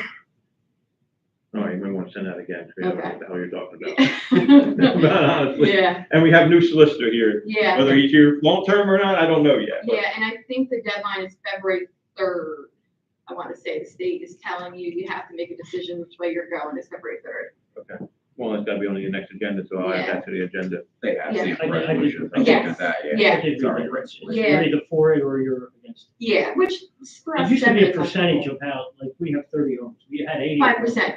That's the Mount Laurel doctrine, is 5%. I worked on the, Mount Laurel, in Yeah. Mount Laurel at that time, that's where that came from. Yeah, Mount Laurel doctrine 1 and 2. It's showing Yes, your age in that, 5%. that's a long time ago. Well, I was there, and the problem was the other towns could buy out. Correct. Like, hey, Can't do that anymore. yeah, and Mount Laurel didn't want no part of it. No, but, no. yeah. No. Doesn't really happen so much around here anymore. It's now more North Jersey where they're battling, like, they don't want the affordable housing. Like, there's affordable housing in Hatfield. Some of the developers I know very well, but yeah. All right, so, I'm gonna skip the next one for a second, the next two for a second, and skip the last three real quick. RFP for solicitor and cybersecurity that went out, the date, the deadline is January 22nd. I met with 2 cybersecurity companies, and I talked to a couple of solicitors, so we'll wait to see what we get there. I've gone into process of, going through all the bills for the utility stuff, like the phones and the internet and stuff like that, so I have Dave going through it all. We've already looked at the phone lines, I think we got something that we could save 200 to 240 bucks a month just on the phone lines and changing all the phone systems in here with the company, so I might take a chance on it, but we have to have the resolution down the road. I'll probably have some numbers probably after the RFPs come in. Bowman does an annual client budget seminar, which is where they teach a crash course on how the budgets are constructed in towns about cap, outside of cap, banking cap, using bank cap, and understanding. Everybody's invited to it. It's a free seminar for anybody on council. It's being held 2 nights, February 3rd, Monday, February 3rd, and Wednesday, February 5th at 6 o'clock. They do provide sandwiches and alcohol, by the way, so it's a lot of fun. Budget Um, beer? That's all They should have changed it to that. Yeah. Yeah. Oh, and they had James, they had all kinds of, James? yeah, they had all kinds of liquor and everything too. you know, so, but it is a good, thing to get like a crash course if you've never been on. If you want to learn a little bit about the budget, just let me know. I'll sign you guys up. I go every couple of years, but I'll go, if somebody's gonna go, I'll go again. It doesn't bother me. I get CEU credit for I that. went to that one time, yeah, it's a real good time. Yeah. That's what I Where is said. it? Where is it located? Like, what They is hosted it in Voorhees, 601 White Horse Road in Voorhees. That's the Bowman company, Oh, no, yeah. that Bowman's location. So it's, Maybe we could take a team. Yeah, You know what I mean? Little team build. Team building. so just let me know if you want to do it. They tailgate, I'm just asking. I'll ask at the council meeting, if anybody wants to sign them up, just let me know and I'll sign you guys up for that. Yeah. So, and then we have grants. Colin brought up a grant to me that's due January 31st. I would have to get with you, John, on this one, the local recreational grant for 2025. Last year, we got a grant, it was for the nets around the baseball field that we still haven't done yet. This year, we have to do it over the summer. We gotta get that squared away, that project squared away. But we're building a pickleball court around, at a waterfront, and we need to put some shrubbery and a retaining wall on the one side after it's built, so we're building up, and then we need a walkway, handicap walk, a slant walkway, it's like 40 grand, it's insane pricing. So if I want to get with you and show you the specs that we have to submit to put it, to finish the pickleball court, basically, I think that's what we should use recreational grant money for, to try to go after that, part. So that's something that I might need your part, like help with in like over the next 2 weeks to get it done. You know they're gonna extend it. On January 31st, but I want to still try to hit the deadline, and then when they extend it, we're at least prepared. Because I think they extended to March last time when I was getting ready, so. If you need anything from me, just let me know on that. Yeah, so we're okay with getting that. Understanding of it. Yeah. John, I think you have elevations all down there too. Yeah, so we can definitely. Yeah, so we want to put a wall in, maybe some benches around it, because I think Colin talked about put like shrubbery around it all, make it look nice and make it look like perfectly We're little. gonna EP Henry to one side. On the court itself, you already have the. We already have the money for the court. Okay, so it's just the. But we have no walkway to the court, and we have a big 2-foot drop off on the backside of the court with nothing there to protect the wall. So we want to make sure we build a little, go out a little bit around the wall. They're gonna taper it off, but because it's going up 2 feet, right? Yeah, they're gonna backfill it for now. Have any kind of fencing around the pickleball court? You wanna- Yeah, there's fencing around the whole flat. Yeah. It's just, that's all taken care of. It's more building of everything around it, make a little bit of walkway, kind of like make it like enhance the parking, like the park a little bit there. So, and then we need to put another fence up too, so. I can be on that. Yeah, if you check, you guys, It's a little you great. really want to communicate with Colin because we still have a Little League field that's going to be affected by that too. Yeah. So you want to make sure that he's aware that that field, there's no fence there now, but there will be a fence eventually. Yeah, that's fair. Yeah, we have the money for I want to that. plan it out so there's no interference with the fields. Yeah. Yeah. there we go. T-ball, it's a T. Yeah, it's T-ball. technically it's a T-ball. Well, I know, that's the same, but yes, just so they're aware of that, yeah. Yeah. So, I just want to be aware. So you're okay with me going with that? Yeah, please, yeah. So the last two things, one is the Brooklawn Fire Company submitted paperwork to, I think I put it, I don't know if everybody got it, I asked to put it back to drive, but they put in a request to the Finance Committee to increase their budget by almost like about $20,000 that they're asking for. And I think if they get the $20,000, it will improve. They broke it all down. He said, I realize the items may be a hardship and a strain on the year's budget, but anything that can be done will be greatly appreciated. An increase of 20 to 25,000 to a now 40,000 budget would make the meeting of our goal to mandatory items more workable. The new NFPA, GIF, and POSHA standards are making it difficult for small municipalities to financially meet the standards set. But with help and cooperation, these goals to be met. As always, anything can be spent, not spent will remain in the budget for the following year, or would be available to other accounts at the end of the year through transfers and stuff like that. And just to say, their $40,000 budget, it is correct, but mandatory testing this year, group for actual firefighting activity, the big hit of for the vendor, the fire safety is $37,000, just that. So, and that's something that we have to address. So, they do make money through the rentals and stuff like that, to offset some of these costs, but it's not enough. So if we can, they're asking that we try to increase the budget. So real quick, do they do any fundraising aside from that? Yeah, they do. Do they? Yeah, Okay. they'll send out the card to every town, like all that letter. You get once a year, you get That's right. that drive. I They think also you do share- other fundraising events I used to too. explore when I was a kid, and they were selling hoagies and that kind of stuff. Yeah. Do they do anything at that level? Because people make considerable money on that, and They maybe do it's the a movie hoagie, that or they used to back Yeah, in the they day. used to, they did it all. Online, we got hoagie I'm a shops everywhere. connoisseur of Yeah, it's true. hoagies. Every Saturday, I'm going to a firehouse for hoagies, every Yeah. Saturday. I can tell you where they all are. Brooklyn always had Do you them. have a map? Yeah, I do, I really, I have, and I asked my wife, and said, Vegan oh, options third and Sunday, everything? go to town, okay, go to Westville here, third Saturday is Westville. Then you have Belmont Park, and then you have, what's it, the Knights of Columbus and I think probably, I have every Saturday scheduled. there's probably a Wednesday. significant amount of people like you, and they could raise pretty good Oh, money. they- It doesn't have to they- be hoagies. Maybe, maybe the hoagie business is dominated. Maybe they could do whoopie pies, something like that. But what's the opportunity of doing some fundraising that way? And maybe there's a meet in the middle in the budget. Well, It doesn't have to be there whoopie is, I mean, I'm just saying, this is just suggestion. I think when we get to when I put the initial budget together, we should bring them out to the first budget meeting and the finance meeting to see what, you can hear from them if there's any money in there that we can move around. I mean, this budget's gonna be tight as it is, Well, that's much better. without even like putting more money. into It's it. much better than what I met with them last year, and John, realistically, we could use an extra $181,000. Trust me, I can't go to council without that right now. Yeah, Is there anybody that can fact check these too? Trust and verify type thing? yeah, well, you can look at the bills. Yeah. The training me too. itself is through Continental Fire. Got it.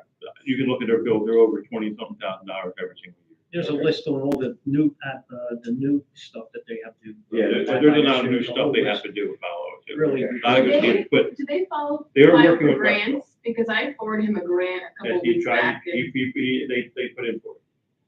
He put in for 2 grants, because I signed off on it, so he Okay. put in for 2 grants. I don't know what they were, but I did sign it, but I had to sign. One was it. for equipment. Yeah, it was equipment grant, and there's one other one, like a $10,000 grant of some sort. Okay. That you got to have the administrator sign and the regular Okay. clerk sign. Yeah, I was curious if you would go. Yeah, they did it, but it was due the end of last year, the one, so. I just want you to be aware of it when we come into that, and then the last thing, I will turn it over to Council Member Alchins on Borough Homes, so she has a report for Borough Homes for you guys. It's a lot, but I'll pass it around. I'll start with the first is, I'd like to separate the attorney, solicitor from council to the Borough Homes, to be a separate thing. The attorney that I'm recommending, the firm is, Greenbat and Lieberman. They've been around since the dinosaurs. They have been doing this for like 50 years. I've been on the plaintiff and defendant side of them, and this is their bread and butter. They don't do anything else. They are not a jack of all trades. This is all they do all day long. So I would like to move to have them be the attorney for any landlord-tenant matter, so that they are experienced and knowledgeable and can help Missy and Ryan as they're filing actions and things like that, instead of sitting waiting for months. The last tenant that we had to evict, we lost about 10 grand in rent simply because the person helping didn't know the landlord-tenant laws.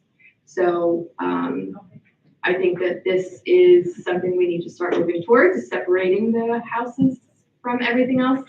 Ryan will say all the time that he is not a landlord and he doesn't want to be a landlord, but unfortunately he's a landlord. So with that being said, I have a packet here with their information and their prices. They do not bill per minute, 10-minute, 20-minute increments. If Ryan has a question, they're gonna call him or he'll call them.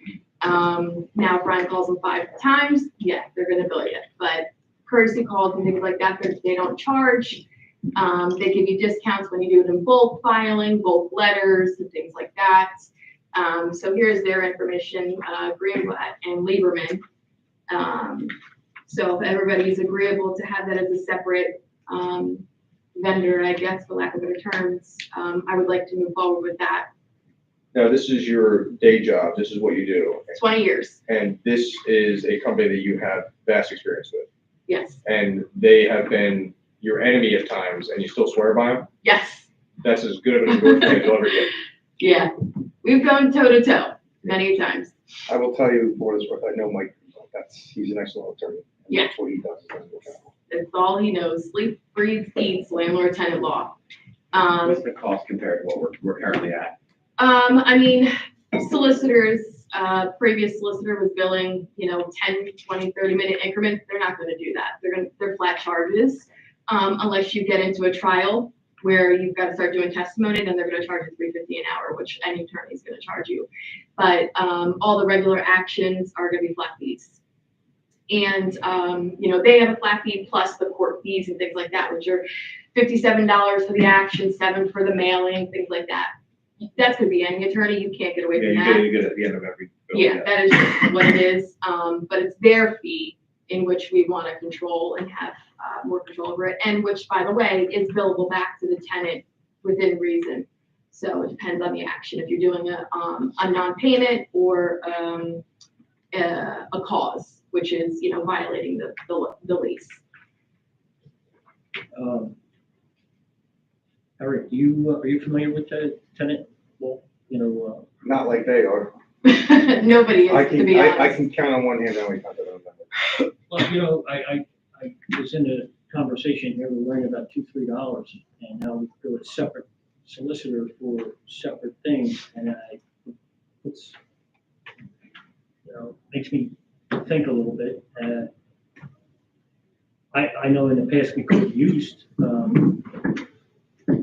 Mr. Lieberman, but, I don't know, money, it seems like money's important here, so we like to Is look there a at that. retainer for this? Nope. So basically, it's only when we need. Only when you need it, only when you call them. So we would just need a resolution to enable special counsel. They would be special counsel, right, and there should be a professional services agreement that spells out So the, their, how they bill, et cetera, so. Mhm. Is it safe Which to their billing say, is the last sheet. is it safe to say that you would be interested in already being a solicitor taking the first pass at it? And if you were unfamiliar, you would, make a recommendation to talk to somebody else? I mean, that's council's pleasure. I will tell you, Is that the other way? there's not a lot around of time, that? I will tell you, as a municipal solicitor, I was in landlord tenant court for private clients. I never had to go to landlord tenant court for any of the towns I represent. It's just not something that most towns. Most towns don't have a Most towns- landlord-tenant relationship have with that. their homes. Yeah. Now, we're one of few Audubon Park type stuff, us, so this is kind of specialized case then, right? And I'm gonna be honest with you, and I guarantee you he'll attest to this. The relationship that these attorneys have with judges gives them Oh, a yeah. privilege that other attorneys walking in are not yet. And I think I Do would not start with the have. idea of, I mean, if we lost 10,000 on this one house, right? And let's say, the solicitor or the attorneys that we have were to act sooner, that would have almost paid for itself. Correct. Maybe, right? You wanna be on the right side of the judge, unfortunately, that's just the way the courts work, especially landlord-tenant. New Jersey is a tenant-happy Yeah. place, It's so. called the Anti-Eviction Act. Yep, it's not called that for nothing. So you really gotta make sure you have a piece of cues together, and if you go unprepared, you will lose. Yeah. I mean, I've lost airtight cases that I had every dot and I lost, just simply because the judge didn't want to throw the person out. Mm. So if you're gonna do that, you better go with the best. And it could even be as easy as a document that didn't go out with the lease agreement, Yep. which we rectified Yeah. last year. Yeah. Just But we holes, wouldn't have even, I mean, without Yep. that knowledge, we wouldn't have even known it we probably would have made an attempt, but nothing would have been resolved with it. So again, something as small as a piece of paper with information on it that was not received. Could lose that Right. case. Yeah. Absolutely, throw it right out. That when you submit your paperwork to the courts and they see it's missing, they give you one chance to fix it, and if you don't fix it, they dismiss the case, you gotta do it all over again. It's very, cutthroat. How would that apply to a particular property that we were talking about? earlier, the one that we were talking about earlier, the one that's on the month-to-month lease. Yeah, I mean, that would apply. I mean, I think that, but if they're paying the rent, I don't think there's a way to get them out. The only other way is for cause, there's not paying Correct. the rent or for cause. Correct. I'm talking about the, property that's done. Property. That's a whole separate thing. I'm saying, would that fall under something like, this guy, That, specialty? he's more tenant law, that's more foreclosure, which we're gonna have, whoever the new lawyer is, gotta take that ball now, because the other lawyer is no longer Right. with us, so. I'm just That's a whole wondering, different thing, and he has experience in land use, like that's his specialty. One of his specialties is land use, oh, so, which I know you like, so that's why I asked him to come. No, I like the so- specialty land. Yeah, so guy. he will be able to attest to that part, I don't wanna get into it tonight, but No, he'll be that's able very to help good. No, that's if all I we do go in that direction, that's something that he would be very familiar to be able to help you out with, trust me. Perfect. And he does, has some experience in redevelopment also, through the office of, his previous office. I'm That's better yet. just saying, I don't know him, I'm just telling you what I know, what I Well, researched it. I tell you, he's a good-looking guy. And he's very pleasant, and he's, you know, I meant to bring business cards, mine doesn't have my email address, there's a link, you can go on my firm's website if you wanna do the bio, I apologize, because I would give everybody my phone number, if anybody has any questions. I'm happy to answer. yeah, we don't even have business cards. Except in maybe, well, I yeah, know. some, I think it's second So if everybody's agreeable, I would like to move forward with that. I know you have reservations about money, but if anything, if. But you don't have to pay anything up front. No, So we'll just, do not. I just think if everybody's agreeable, I'll put them on as an appointment, as a special counsel, for the next for the next meeting. If you don't need to do an RFP for that, you can No actually. amend retainer, it no, for and that. I asked that, they said they only need retainers when you're an X amount of unit count, which is 25 times the unit count we have. Do we have to make a motion to put that on there? No, you don't have to make a motion, you just tell me I'll put it, because you're voting at the meeting, so you don't have to make a motion to do that, so. Okay. If you're okay with it, I'll just add that to the agenda. I support it, yeah. Can we go back to Colin's question? She never answered it. Colin, you asked compared to the attorney fees previously to what those are in line with, and she did not answer that. I did, No, how much have we spent in the past? because I don't know Compared to what what Tim's this is gonna bills cost are. us. Okay, so the previous solicitor was billing at 150 an hour, I believe, under the circumstances. Per I hour, think per thing, but it goes by every single call, Email, email, mailing, everything is all included, like, it all goes through that same thing. So it's all billed as you go. When it came to special litigation cases, going to court and stuff like that, he charged $250. Do you remember a ballpark of So what? it's something would only cost? happened one time, Okay. and I don't know exactly off the top of my head. I was just gonna say, it gives them more I mean, so perspective I've on only what dealt the with it one potentials time, we paid in the and past. they do all the like, based on Those are the the- pricing for all the filing of when they send them, you know, they gotta get to the court, they gotta put the filing in, and they do that, it's all one cost. It's very quantitative amount. But that, like, what Tim was billing hourly, that it would take him to do to, like, you know, 20-minute Well, I increments. the last bill understand that. whatever it was, But yeah. I mean, Colin had a good 20-minute question, like, increments. what has it cost us in the past? So, yeah, call with 20-minute increments, so, and even though it was not 20 minutes, that yelled them all the time about I that. know. It's the same thing with the emails. The last bill said 10 minutes. It did not take 10 minutes to read that email. Mhm. I digress.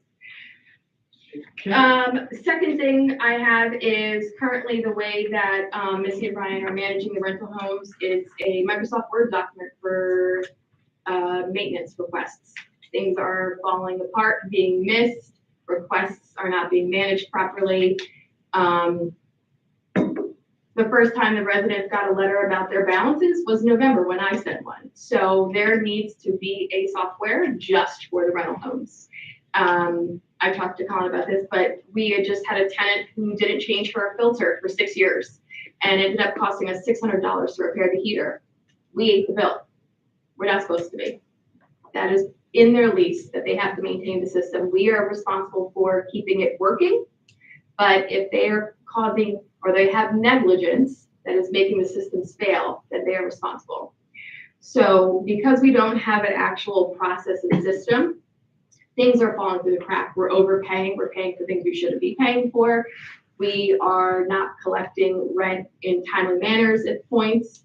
So the software that I proposed that I sent to you was a software called Yardy Breeze. It's actually only $100 a month. It's a flat fee. You can manage the maintenance, you can manage the rents, all of that stuff will be in one place. Is this cloud-based? Yep. And I have a little flyer here too. And then also the credit criminal screening we're doing is with a company called NTN. Missy is filling out a piece of paper and then faxing it to them, and then waiting, for them to return it. We're paying $31 for each. We can bundle the screening with this company for $18. You're saying Missy's sending out what? Fax. A fax. The fax. That's how we've always done it, trust me. It's short for. That's how we set up years ago. Yeah. That's one. So. You heard that one before, right? We don't pay the 31. I hear the whole Lieutenant time. doesn't pay the 31. We don't pay that. Right. That also is my other point is we're charging an application fee of exactly the amount of the screening, which is a deficit to us because of Missy's time and administrative costs. Okay, so I was under the impression that after this meeting, you're going to discuss this, like, the new list that's going to happen. There's, 54 people on the list. So out the window. Can't happen. So I definitely understand and respect that, but I don't believe we are allowed to just throw a list of people who've been waiting for housing out the window. It's a total new council. It's a total new everything. I mean, we can ask the solicitor, maybe he doesn't know enough about landlord tenant, but the problem there is that people are filled out papers to be on a list. We can change the qualification requirements, but Does that program track it? Like, could you put them in Yes. there waiting? yes. Lastly, and I just want to ask about this program a little bit, so, because this sounds. pretty Okay. cool. So is it like, do you use this for work? Yeah, full disclosure, I work for this company, but I don't make commission. I'm a flat salary. I benefit nothing. Now, let's say, for example, does this like ping the team to do certain things? Yes. Like you set up dates and say, okay, you need to follow up about this? Yes. And then we can put it in writing? Yes. Do they need to check it off when they do it? Yes. So we can hold our team accountable? Yes, Oh, that's good. all the things we're not doing at It's the like a moment. task managing thing, all Yeah, that's good. all in one and all the thing. It's a pretty cool system. And it keeps you, and I think it generates reports It does. that you can You see work what off of. work you Yes. work off of and all that stuff. Could it work almost in tandem with Mark Laggy? Like we Wouldn't give be him Mark things to do, Laggy, but kind it of would be basic things? Would be the. He's the one name I know, so I CO say it a lot. inspections, yeah. It would be Mike would go do the rental inspections, and Mike does that with along with Lieutenant Marina, and then They hand it Also, back, Dan. we check it off in the system Correct. to know that it's done. Yeah, Yep. so this is your whole Yeah, Correct me gives you the if I'm- whole history. management. Correct me if I'm wrong. Weren't they inspected annually? Every year they're inspected. I don't know how someone could have a thing for 6 years when we give them a CO. I mean, that question's no, they're not fine. they're not looking at the filter. and They're then, not, they're not even looking for everything. habitability. We have 2 tenants that have so much stuff in their unit, you can't even get in it. Wow. Well, I mean, It's completely. That's a wording, that's the inspection DCA. has, that's part of an inspection. They're passing the unit. I asked them why they're Well, passing the that's unit. gonna be that's gonna be a new discussion with whoever's inspecting these things. That's only acceptable, what you're telling me. The CO, the people with the CO are passing the unit. I know Tom? there's a certain criteria that passes or fails a unit. Yeah. I mean, if you're talking like, with this one particular property, and I'm not gonna bring up an address nor name, is there a mild hoarding issue?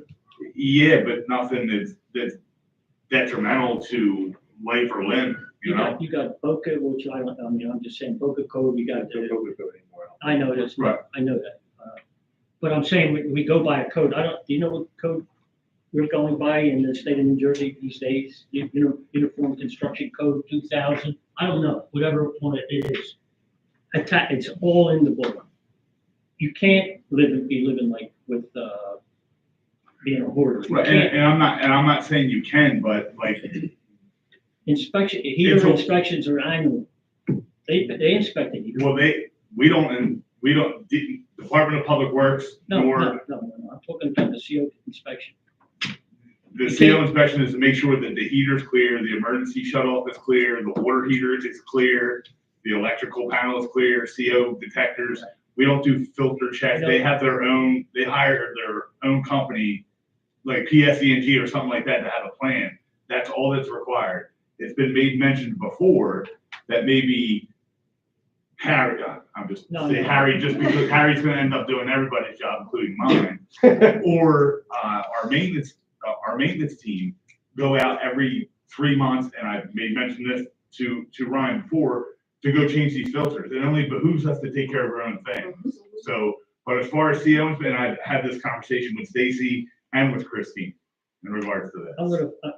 I beg to differ with you on that, because if you have a situation where you might have, 4 children, and you've got 2 kids sleeping in a basement or something like that. There's no inhabitants in the basement. What? There's no inhabitants allowed in a basement. You have to be in a room with a closet. You can't sleep in a basement. That would. I know you that would- can't. But that would fail them. So if we went into that house at that time, like if I did that CO inspection at that time, and there's no bed, then there's nobody living down there. Well, you're talking trickery now, okay. Right, on their behalf, not on Welcome to ours, landlord-tenant world, that's what it is. Yeah, like we go downstairs, everything's cleaned up, it looks like a laundry room, we move out, and then there's 14 beds in the basement. We don't know that. Well, okay, all right then. And then Ryan, do we need I don't know if we need a resolution or something passed to change the rents of the Okay. units, the vacants, not Before we get into current? that, are everybody okay with this program? We don't need a resolution for this. We can just order it and then we can just become a vendor for it. And it's a flat fee $1,200 monthly bucks a year. for the year, yeah. Yeah, So we could just take it out of the Borough Homes, thing, it will be fine. yeah, no, absolutely. So everybody's good with that? I Need to I manage don't the think she project. is good with that, but anyway, no, we'll find. No, the money for that kind of stuff. So Yeah, that's- we'll make it up in the rent. It was a Yeah, good sell. well, yeah, Makes sense. we'll make it up in the rent in 2 seconds. All right. So every April, we pass a resolution to, change the rents for the current people. Mhm. Like, we'll say, like, we used to always have it like between 900 and 1,000, they're gonna go up $50. Between 1,000 and 1,100, they're going up $60, and when anything above 1,100 going up $70, whatever it is, right? You make those for the people that are currently in the homes. And then there's new tenants. Mhm. The new tenants, the last year you did, that's the new tenant, the one that was just put into a house, was Mhm. based on that resolution that was passed last year in July. Mhm. We always do it in April. You can do it whenever you want. You can pass a resolution in the next meeting. Say, I want these are the new rules for the new tenant, for any new person that you hire from here on out. These are the new rents. That You is can my do that. goal. We have three homes open right now. One thing can qualify, I know.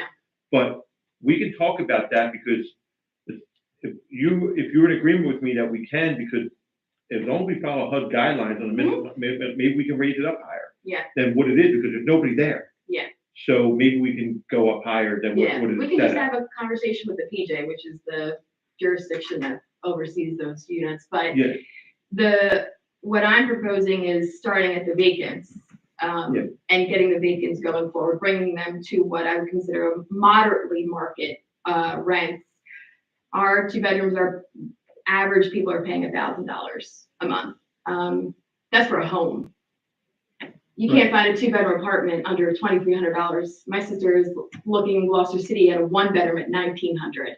I mean, so, I surveyed the area, sent it to Trish and Stacy, and this is what the market's demanding. And those are apartments, by the way. None of them were homes that I sent, because homes are 34 to 40, like it's a ridiculous amount of money. So what I propose is that the 2 bedrooms, go to 1,600, which is still several $100s under market, but it puts us in a position where we aren't in a deficit. We are in a deficit right now. A couple months ago, we had to replace somebody's dishwasher, and we were having conversations. Do we even have $300 per dishwasher? You just can't have that as a landlord. we did. Can't. We had no money. We had no money, and it's I know we want to be in a position where we help people and house people, but we also have to be able to break even. Right now, so I proposed the 1,600 for the 2-bedroom, 1,850 for a 3, and we have 1 single 4-bedroom to 1,900. With that,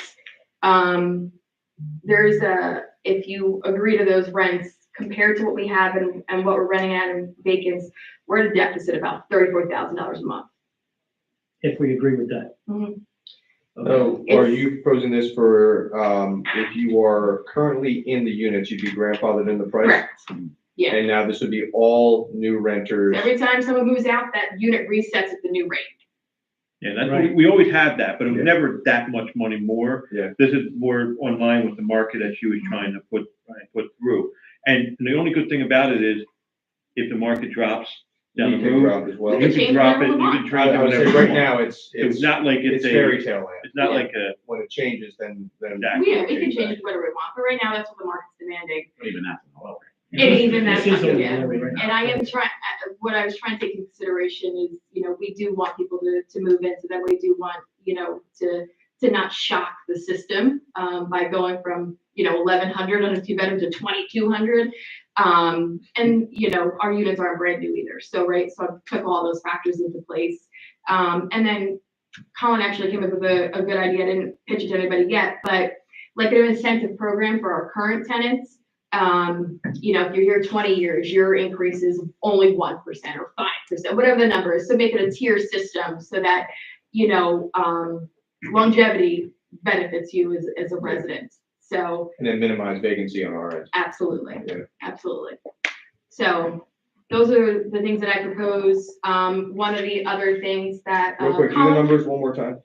For which, the rent's 1,600 for two, 1,850 for three, 19 for the four. and it doesn't matter if it's attached or single. Right. A little higher than 4. They're never gonna move out, so it's trivial. Yeah. So, Well, Well, we're gonna raise rents, so. yeah, so. yeah, at the renewals, but if that doesn't happen for the 2 years, but it's, Not that it matters, but it's one person in a 4-bedroom. oh, I totally agree with you. But unfortunately, we can't tell them to leave because they're No, one no, person no. or four, No, we're kind of stuck with them until they decide And to leave. listen, they're good people. Yeah. Um, And Has their nothing to family do- grew up been here since since the 1800s. Yeah. That's good. we just keep adding that string. You know what I mean? It's gonna, 6 degrees it's gonna have this board. separation, I have it down there. I watch, criminal minds. Criminal Minds. The other thing that, Missy handed me from a box, I guess Anna or whoever had, was an old, piece of paper, looked like from the 70s, it probably is, but tells them how to take care of their CO detectors and how to take care of their heater. I have 2 samples here of, what they're called is like resident handbooks to just help them how to maintain the unit. Explains further, like, we're gonna maintenance the heater, but if you wanna replace the filter more than one time a year, that's on you, things like that. So I just had some samples for everybody if they wanted to look at it. And then, Mayor had asked for a process where the mayor, basically is the final signature on an applicant before they move in. So I created a document for that for everyone to review. Basically between the mayor, my signature, and the coordinator. And if the mayor's not available, Colin, the president, signing off on the person being able to move in by meeting the requirements, that we set forth. What I was, reaching for, any new rentals. Mhm. What shocked me was the 54 people on this list. Yeah, some of them are on there twice, by the way. Yeah, they come in and pay. Yeah, they just come in and fill the form out Fill the again, form so. out constantly, yeah. So, without getting into any drama or anything like that. So, a new tenant comes in, first of all, they're gonna be into what's available. It's gonna be, a higher rent. Yep. More in line, like you said, in Yeah. Gloucester, right? I have a relative renting in Gloucester, $2,500 Yeah. a month for a 3-bedroom. I would say, and there was talk about the tenant paying for their own, paying a fee that would cover the background check with some. Yeah, administrative fees. So right off the bat, you're gonna have someone that's gonna be, say, I need a 3-bedroom, it's 18 feet, whatever it is. And my fee to even get my foot in the door, you're not approved yet, it's gonna cost you $50 or whatever it comes up to. And then at that point, it goes to, they're vetted. Yep. Through the committee, and if they look, everything's fine, their finances are good, their credit, now, the credit check we do, or that's all part of That it? credit criminal's all in one package. Gotcha. So the list, in my mind, the list for 2025 in Borough Homes, from now on, any new thing would go, that first person that applies for that and is vetted, that's the first person on the list. Forget about these 55 people. Now, I know you disagree with me. It's a new system. And by the way, some of them people, if you told them that rent is now 1,800. Then they're off the list and it's a win-win.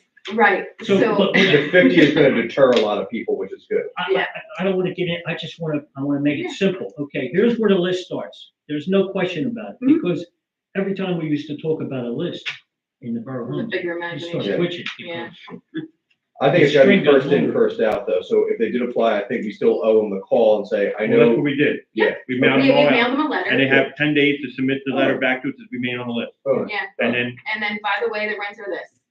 Right. That's good. It's probably gonna eliminate 70%. Maybe more. You're gonna, so that is that system in place? That's what we we're already doing sent it tonight, out. Yep. right? Okay. Yep. Our Yeah, I motion agree with falls. that. We have nothing I think returned, we have you'll nothing get your returned wish. so far yet, so, She said 3 people came in Three? and hand delivered them to her. okay. Yeah, 3 people between today and to Monday. And I would also say, when that person or persons are approved, is where they're spot on that. Because if you only have 3 homes, you're gonna have some competition. People are gonna Absolutely. get over there at 7 o'clock. Yeah. Yep. So Yeah. when that person's approved at a point or through the committee, okay, you're number 1 on that list. Yep. Okay, you're number 2, and boom, boom, boom. Yep. And then there's never a problem. And that's, Now, I that's have how one it's other- supposed to work. I have one other question. So we're going off the old list, or is this? No, we're not. No, going it's not gonna be, We're starting fresh. so the letters that come in is what's going to drive that. Right. I So- can't kibosh the people. What I have to they're give them doing- an opportunity. What you're doing is you're giving the 54 people a chance to come in and Correct, do the new process. correct. Okay, I'm happy with that. Yeah. And I have one other thing. There was talk about, now, especially when I saw 54 people, could we partner with the apartments? In other words, as a Property manager, if you were saying. yeah, could we partner with the apartments? They have vacant units over there, from what I understand. Mm-hmm.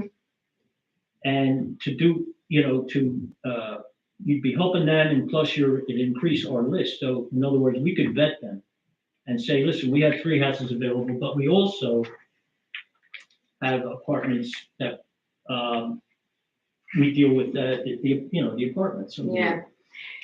My Could initial, we do something like that? I mean, you could do whatever you want in that sense for the 25 units, but, I would venture that our qualifications that I'm gonna set forth are gonna be different. Well, what's the rents over there? Does anybody? It's like 1,500. Yeah, it's like 14. Now, from what I've heard in this office, they're beautiful. It's so nice. There's some nice parts. I've been in a couple, Mike's been in a couple, they're nice. They run from 1450 to 1675. Yeah. So what I'm saying is it would be let's say an option, like I need an apartment, I want to stay, I have kids in Brooklawn. See, that's the one that really always hit the heart. They have 2 kids, they're in school now, they can't, okay, we'll put them in Borough. And that is, anybody would do that. Yeah, So if you have an apartment complex over there, and if you have empty units, we could help fill them through our, people are coming in here. yeah. They're not knocking the doors to go over there, but I think the difference is because ours are homes, they get backyards, they get to feel like they are part of the community in a different way than an apartment does. I think if someone had kids or really. Oh, yeah, just- if they get desperate, yeah, sure. I also think it'll help if somebody's actually in the office, because my mom was applying for an apartment, and Yeah, I they went never with her, had anybody and nobody was there. So, Yeah, if they're not filling 25 apartments, maybe we should have somebody in the office. yeah. Maybe they'll sell them. Maybe it's One up can for help, who's sale. gonna buy it? One can help. There's a buyer. There is. Okay, That's what I And got. so do you want me to have that resolution for the next agenda for resolution for the borough? Just the changing of you're worried about changing the price of the rent before the lease go out Yeah, another so, time. yeah, that's for different. This is just a set for the market, the vacant Yeah, units 'cause the and any future. agenda, the leases are up in June, So I would suggest that you have a resolution ready to go in April. I was gonna do it sooner than that. Okay, that's fine. I just Wanna wanted give to them be more able to, like, notice. just make sure we're in So phase. how do you put someone in an apartment in November? Right, is there, so you have people, their leases, and you say you do new leases. Yeah, for the current, residents. For the current residents. that we All the already have. residents are in June? All the residents are on August 1st. Okay, so someone gets an apartment this month, and then what? They're gonna be, It's if they gonna be move up in in May, August? no, they would do the full 12 months, so we're That's gonna what get I'm them off saying. the cycle. How do we get all these people off the same? Yeah, I had That's a actually asked the trickery same there. question myself, I don't know how How that does that happened, but. No, they're all in the same cycle. Every single one. Yeah, but what he's saying is if I moved in February, my first lease would only been 5-6 months to get to that August renewal. You understand? Like somebody had to have cut terms or make one lease 19 months to get to that cycle that everybody's on. Yeah, everybody's on right now. We're the new one, we're making the cycle right through the August. That's it. It's only gonna be the 4 or 5 months. Yeah. But we're not, because I wanna make sure everybody has the same cycle, everybody's same cycle. August 1st. Well, I mean, you could prorate. Okay. That's what we're prorating the lease, because So- if you go up in rent, you wanna make sure you make it fair to everybody. Right, or if you have to go the other way, backwards. But what I'm saying, so moving ahead, how, if you want to keep everybody in August. so I mean, administratively, that's easier for them than I have no qualms. What I'm saying is you would have to tell them, okay, it's February. You're gonna go to August, we're gonna have a new, Yeah, you have to give them notice. okay, so that could be, there could be prorated, so to speak, and under, well, would they have to not reapply? No. No, I just, sign a it new seems lease. odd to have, Everybody at once. Yeah, that's typical of actually affordable housing. We put Yeah. them on a cycle, it's called mass it's easy recertification. administrative wise, right? Yeah, so we're Yeah, doing just all one time 30 a year they leases do in everything. one mailing, instead of having to, oh, we got a lease this month, we got 4 leases this month, we Yeah. got 2 leases this month. Yeah. It makes it easier that we did it all this way. It was, like I said, this was always done since Yeah. I've been here. I'm not saying that that's the way it has to go. It's just administratively, it's very simple to keep that schedule. The way it was before though, I mean, it would have been total chaos. It was on all different cycles. Yeah. So the fact that it was on, Well, only the because. fact that it was in June, it was extremely helpful to get, even situated with the legalities of everything. It was just so much easier because it was a smaller team. If we had like hundreds of people or tens of people to Yeah. manage it, it would definitely have been helpful, but to have it all in the one cycle with a team of 2 and a volunteer or 2 volunteers to get it all situated, it was a lot of work. It was just easier that way. Well, we're heading to the cloud anyway with that, so. Yeah, Yes. software. Software's gonna really streamline a lot of things. Oh my gosh. Even yes. including the handyman stuff that they do and the reports they would submit, everything would be, like, and you would have, each property would be, you would know what's been done on the property over the last year, you could run reports, it's actually very, Right. No, I love, Great. I love that. it's Yeah. very good. And the handyman can get one of the iPads that we have Yep. that you can put all that information into at the same time. Right. Yeah. So it's interesting. So, anything else on that? That's it. Because I know we're running Great. late, so, Yes. with that being said, does anybody else have anything to say on the meeting itself before we go into executive? So we pretty much on board of what's going on the agenda and everybody's okay with what we got? All right, so I need to go into executive session. This will be resolution, I believe, I don't know the resolution number, but that should be about 20 minutes. Need a 20 minutes, no action will be taken after the executive session. So this will just be, and it's gonna be on redevelopment and personnel. I need a motion to accept. I need a second, all in favor? Aye. All right. We'll take a couple 5-minute second break. break and we will. 5-minute break. Thank you for all the people that are watching. I gotta end the stream now.